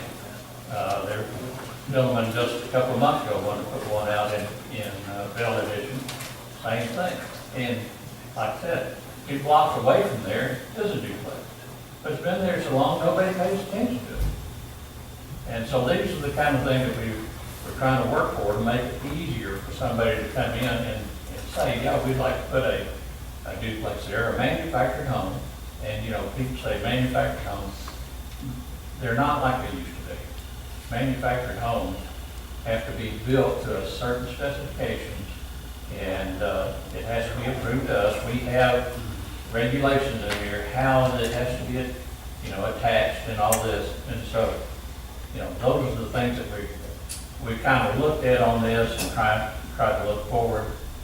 And, you know, for example, one on Cedar, the duplexes over there, people love them. I mean, Robert McKinney loved them. And the addition across the street that they're building now, he loves them. You know, he sees the value of building and filling in these lots in his neighborhood, because he is a long-term resident there, and he doesn't want to see that his neighborhood continue to go down. He wants new blood there. And so that's what we see the end result of this. So what I'd like to do again is put this on first reading. If you got a chance to look at it, if you got any questions, give me a call. We have gone through this thing from one end to the other. We had spell checked it. We had Robert McKinney look at it. I looked at it. We had Mrs. McKinney look at it. And I gave it to Charlotte, and dang if she didn't start. I swear. I said, can we not use Roman numerals? I swear that if you hit spell check on your computer, her light lights up. I'll make a motion to put this on first reading. Motion and a second, put it on for first reading, title only. Okay, you made a motion. I didn't have my little pad right on it. Mr. Powell. And we had 2 seconds, I'm not sure who. Pick one of them. Oh, you did, okay. Ms. Brown? Yes. Dr. Johnson? Yes. Mr. Powell? Yes. Mr. Daniel? Yes. Tim Terry? Yes. Ms. Terry? Yes. Unanimous. An ordinance repealing ordinance 316 declaring an emergency and for other purposes. Thank you, ma'am, thank you. All right, again, if you've got any questions on it, please look it over and give me a call, and I'll see if I can answer it over. Thanks, sir. The good news is 6, 7, and 8 are gone. So we'll go down to 9. Mr. Daniel. This is similar to Sonny's last ordinance that he talked about. We have 8 or 9 ordinances here that have amended 2 ordinances, and you have to really track to try to make sense of what is required. I met at length with Tim and Steve a couple of months ago, and they had a proposal to try to repeal these old existing ordinances and adopt a policy for the Water Commission that they're bringing before you to look over and approve. As far as it affects the way that we do things, as far as deposits and so forth, cutoff days, very minimal changes. I'll let Tim talk to those. I think there were 2. And then I added some language to it that also authorizes us if somebody or an entity does not pay their A&P taxes, business license, permit fees, that authorize us to deny extension of water services to them or disconnect if they don't until they come into full compliance. I've recommended that already anyway, and I just put it into this policy, and it's just on for first reading by title only. I put emergency clause in, but it probably needs to have the title clarified a little bit as well. So I'll shut up, turn it over to Tim. Okay, I haven't read that schedule tonight, so we'll probably be making a few minor corrections. two main things, what brought this to light is Lance brought to my attention, the water, lake fee on the 15th of the month, and basically it addresses if it falls on a weekend or if the office is closed for snow day or whatever, you have till the next business day, you have till 5 p.m. There's no reason not to do that. So it addresses that. There's one other minor change on deposits. Deposits haven't gone up, they haven't changed. One deposit is $75, and another deposit is $100, depending if it's a rental or you own a home. If you have a $75 deposit, when it gets returned, we keep $25 for processing. We have all sorts of paperwork involved, and it's just, every month, a large number of people move, we have to refund that deposit. There's a lot of paperwork involved, and so on and so on. So it's not an increase, it's just we're keeping $25, which is done in other cities for processing. So those are the only two changes. We have to get refunds? At all? It's typical, deposit's a deposit, it's just, and actually, some people could even run up greater bills than that. There's a higher deposit for a car wash, for instance, $250. So for all the deposits, such as the processing fee, so now typically you do give a deposit back unless they don't pay their bill. It's just a covered outstanding bill. But we're just keeping a small portion of processing that's done in other cities, it's commonly done. It's a way of kind of covering some of those costs associated. Every month, a large number of people in Greenwood move. Sometimes you're only here for a month, but, so. First reading. Second. Have a motion and a second. Mr. Brown? Yes. Mr. Johnson? Yes. Mr. Powell? Yes. Mr. McDaniel? Yes.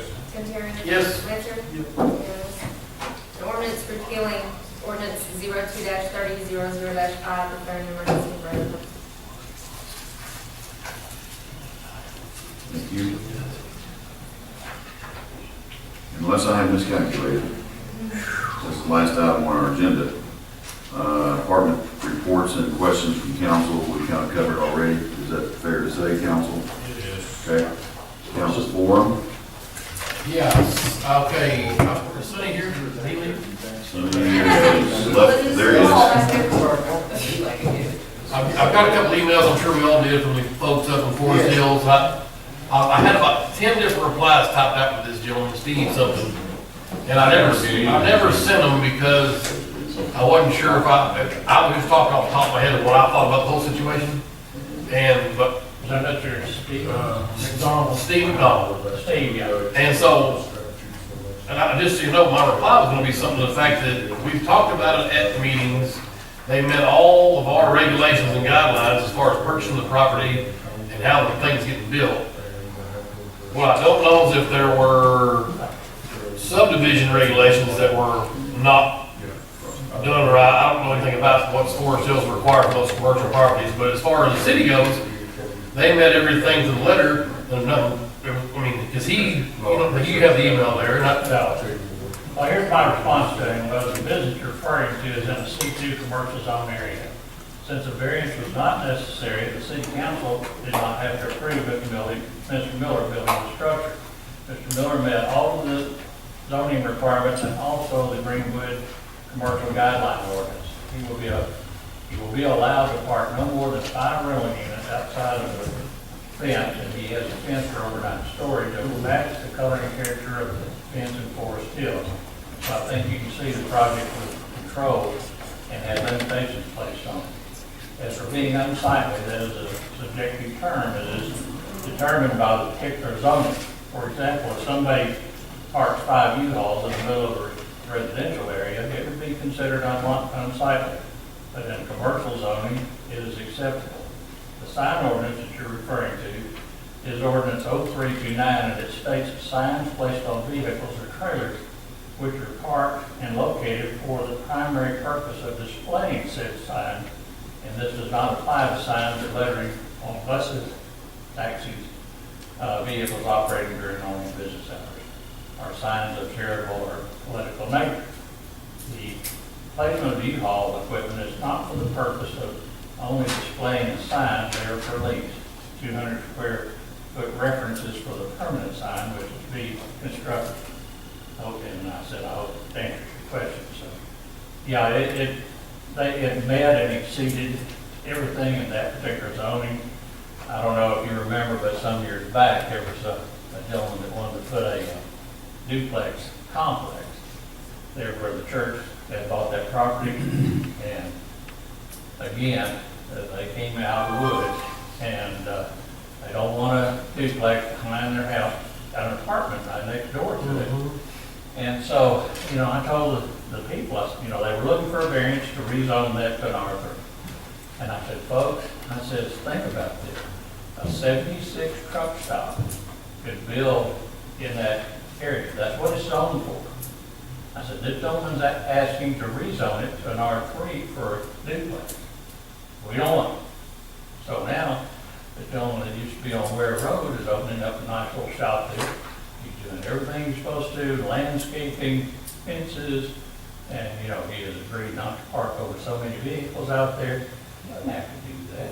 I mean, he is in the same zoning regulations as Jaegers. And he could have built a lumber yard there and had the lumber out there in the yard just like Jaegers does. Does the same zoning.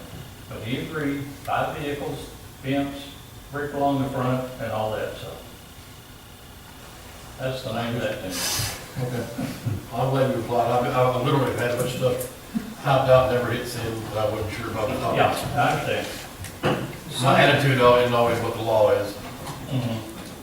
The law that he conformed with is the law that we've got up now for the first reading, right? Yes. So he made everything within the law that we've got on for the first reading. So the guidelines, yes. And actually exceeded it, because there's nothing in there that says he can only park 5 vehicles, So, and he may have exceeded it in certain ways. And he's gonna do landscaping, like I said, If we were wanting to go in, Fort Smith's making them do some different things. If we were wanting to go in and more look like what Fort Smith's trying to make them do, now would be the time? I'm not sure what you're saying, because, you look at some of those, quick lube businesses in Fort Smith, and, that's a metal building with 2 garage doors on it, and there's no landscaping, there's nothing, it's just a metal building. Like, the one behind Wendy's on Rogers Avenue. But if we were wanting to slightly increase some of the regulations, now would be the time to do it? Rod's wanting to cut out cheap garage doors. Well, like I said. Yes, Rod. It'd be the time if you want to tighten them up. It'd be the time to do it. I think if you look at the commercial ordinance, you'll find that there is a lot in there that Fort Smith doesn't have. Okay. I don't really want to hear Fort Smith and very much stuff. We're not never very good. Now would be the time to do it. The landscaping requirements on these guys, is it in the commercial regulations here, or is it additional? Both. It's in both? Where's the other? It's in our landscaping ordinance and Okay. green space ordinances and things like that. But, everything that we asked them to do, they were agreeable, so, that's why it's gonna be a nice little, and just like I told the people that live in Forest Hills, we're going to be watching them. And if we see that they're parking more out, than they agreed to, if they're leaving cars out overnight, which they said they wouldn't do, then we would, enforce their agreement. Fort Smith is making them not put garage doors on the front. They're having to move them over to the side in certain areas. Are they dealing with zoning? Are they zoning commercial areas different than they are some areas? Fort Smith has so many zoning that it's unbelievable. I mean, I've gone on there looking for something, and it was so confusing, because they'll have a C1 down to C22. I mean, it goes on and on and on. I know there's areas that they won't allow the door to face the front. Yeah. And then there are commercial. And there are areas that will. Towson's one that they're making them, when they do something, it's got to move over to the side. Yeah. I guess they're trying to clean up Towson.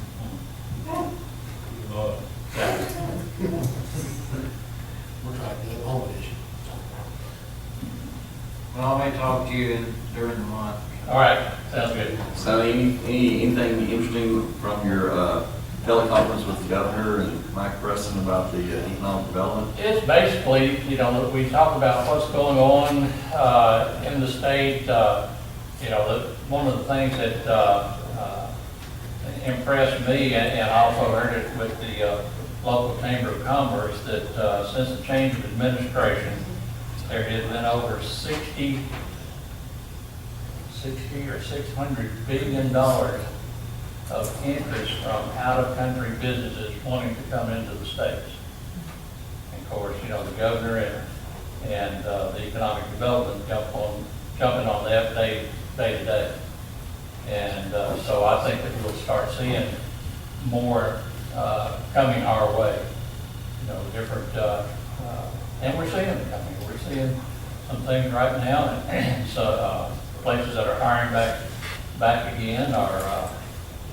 We have got some new regulations on our waterways. It's not going to be as restrictive as it used to be. So, you know, the port over on that side of the river looks like it's more of a reality than a dream. And Mayor Baxter works along with us with the regional alliance, and you know, things are looking up. Thank you. Thank you, Mr. Bell. Council, I've got just two quick things. One, I just want to make you aware that Sonny continues, Mr. Bell continues to work on the annexation process, if you will. And I was just visiting with Mr. Handy a little while ago about the time frame of when we need to have our ducks in a row for an election, whether it be special or November. And I think he's going to report back to me this week on that, regarding that, because I think something's changed. During last legislative session, they tweaked that, so I want to make sure I'm correct. Okay, I think it's real important we stay focused on that. Yes, sir. And number two is just for food for thought for you to consider, not to talk about it tonight, it's way late, a policy of some sort regarding code enforcement on these unmaintained lots and or yards. I think I've been visiting, I visited today with a gentleman who came in, we've been talking about it a little bit before then, even that right now, when we get code enforcement, finds a yard, it's reported back to the street department, who gets around, and not only is bad, they mow it when they can. We're trying to keep busy doing the street stuff, but when they can, they go mow. And we all know that it's almost I know Mayor Baxter deals with this all the time, all Mayor do is trying to get those things maintained and then get people to do it and then trying to recoup some money for it. So I'm considering, with your thought later, I'll get back with you and see what the possibility of hiring that out to a local mower, if you will, somebody to go do it. I think it might work. I haven't talked to Mr. Hammond about it, but I think if we can come back and present a bill that we actually have to pay somebody to go do it instead of taking street department's time and energy and all their efforts to do it, it doesn't really show much of a, it's not like we're burdened with anything, although we are, it's just not black and white as it would be if it's an invoice. Yeah, absolutely. So that's something to think about, and I'll have more information for you next month. But it still boils down to recouping money from the land homeowner. It will, but I believe it'll kind It'll of. be much easier to assess a lien against property. Oh, yeah. We have paid ex mowing business $200 to go mow it. For us to go mow it, you know, how do you figure the cost? It might be worth whatever it is, you know, your phone calls. That could be helpful. That is correct. And let me tell you, this week's been a full moon already, one day today. We've had everything from, and I will say this too, and the street department's doing a great job of going out. I try to go out at least once a week or so with Simon and look at drainage issues. As we all know, we are a city of creeks and ditches, and there's some of these ditches and drainage around town that are basically unbelievable that they've gotten in the shape they are and what we've been dealing with. So Simon's keeping a good close tap on that. Those are the only two things I had, I think, Mr. I have one thing, brief. Okay. Not just one. It's important to me that y'all hear this from me, and not just here on the rumor mill, and it's gonna be out public soon enough. And so I'll come up here official like and address it like the councilmen are. Mayor Baxter's here, and I appreciate him being here, and he's already the opportunity to shake your hand and visit with you. I'm gonna have to be at work in half an hour in Van Buren of all places. So y'all know me, I'm gonna say what I'm gonna say, get out of here, y'all can visit with him. It is my intention also to run for state representative for District 75. I'm looking forward to that opportunity. You know, I learned how to be a civil servant here in this community with y'all, and so it's important to me to take this opportunity to tell you directly that's what I want to do. I want to do that to support this community, and I think I'll do a good job at it. And of course, I'm going to want your support, need your support. I know you'll be hearing that from other people, but I wanted you to hear it directly from me first. And there's not a lot of folks out there yet that I've told. I've not told it to anyone in the public forum, just my wife and some close friends. And so this was the wide opportunity. I'm sorry that we had a marathon meeting that lasted so long, but I wanted y'all to hear it from me. So when you hear that, you know why I'm doing it, what I want to do. And y'all know me, I'm going to want to be talking to each individually and getting your thoughts and feelings on how to proceed. But just wanted to get that out there briefly. And now I'll make a motion, we adjourn. Wait a second. Wow, hold up. I thought you were gonna say something awful. No, I texted my mom last night. I said, listen, I got to talk to you when I get off work. Can I come over after we put West to bed? Me and Jennifer here to talk. And then I thought, wait, it's not what you think. It's okay. It's all right. It'll be over. Well, I'm going to pause for a second and do this for you.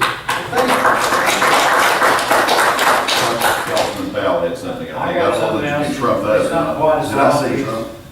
It's not as lofty as legal. No fun.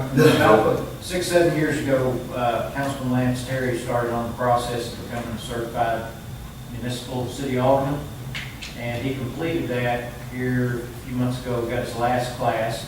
And now Lance Terry is among the few that are, he's an Arkansas certified city alderman. And I just thought he should be recognized. I think he looks smarter too. You can take it to the last Council, did you have your something in? I want to say one more thing. If you haven't noticed, Was that you?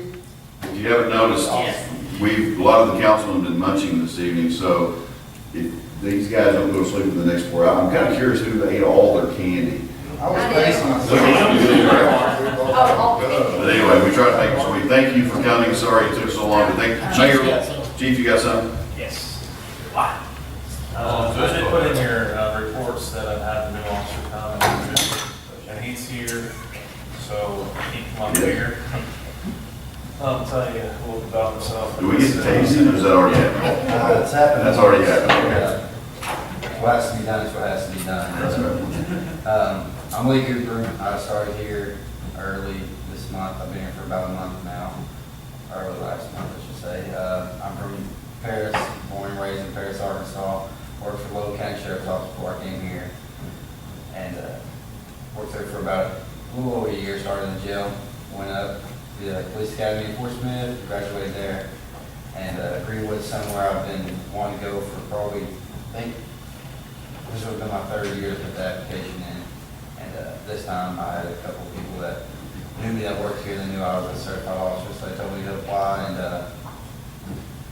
here I am, grateful to serve this community. It's a great place. I don't know a lot about it yet. I'm still learning a lot every time I come out. Unfortunately, I've been stuck on a lot of nights, so usually people are asleep when I'm rolling around the streets. So I look forward to getting on the days and seeing how the actual, town works itself and everybody's out and about in the community. So it's pretty much all about myself. I have a 9-month-old baby. So that's one thing about me. That's why you're working nights. She's texting me at 1 o'clock in the morning, and I'm just like, Boy or girl? Boy. Thank you, Chief. Thank you. That's all right. Well worked. Thank you. Make a motion, we straighten the clock. And we adjourn. Chief's got one more. a lot of attention. Sorry, I make a motion, we listen to Chief. I don't know if he's considered clarifier or not, but on the fireworks ordinance, it actually says that you can shoot fireworks from 12 noon until 12 p.m. Wow, that's very short. That's been pointed out before. So I don't know if we need to change that, but, I think we do. Either that or just leave it. I think it's You want to put it on next month's business? 24 well, we'll hours. already be here by then, I don't know if we can do it. What we need to do. We haven't adjourned yet. It's an ordinance, right? Yeah. It has to be republished and all that. Yes. We just won't be enforced this year. I think we'll look the other way, won't we? Or unless you want me, if you want to talk about special call meeting to do that. To change the word of ordinance, You're not allowed, in other words. I don't noon is PM, I get that. Right. It's just a clerical error. It is. You're not a clerical error. Good. Make my vote midnight. Okay. Okay. 20 words anyway. It's the spirit. Okay.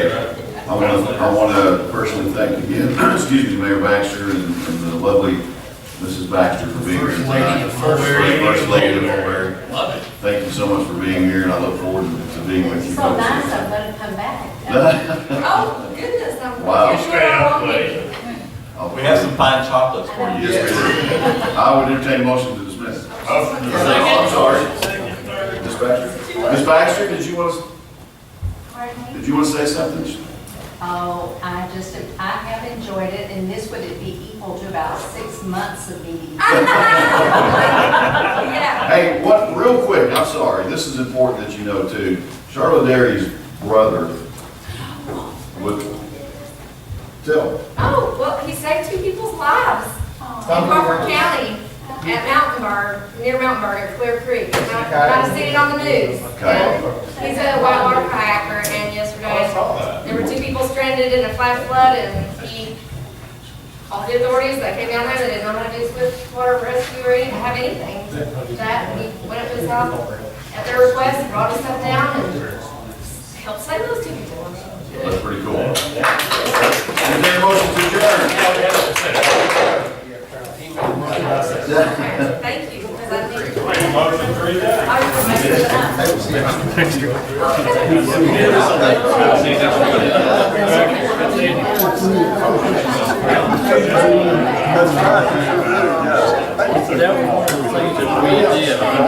We didn't have an ordinance that addressed this, we had to take our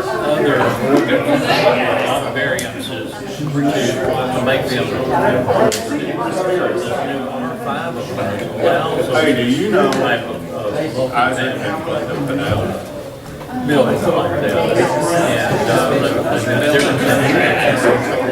that. And they can come in and do that in the more of them.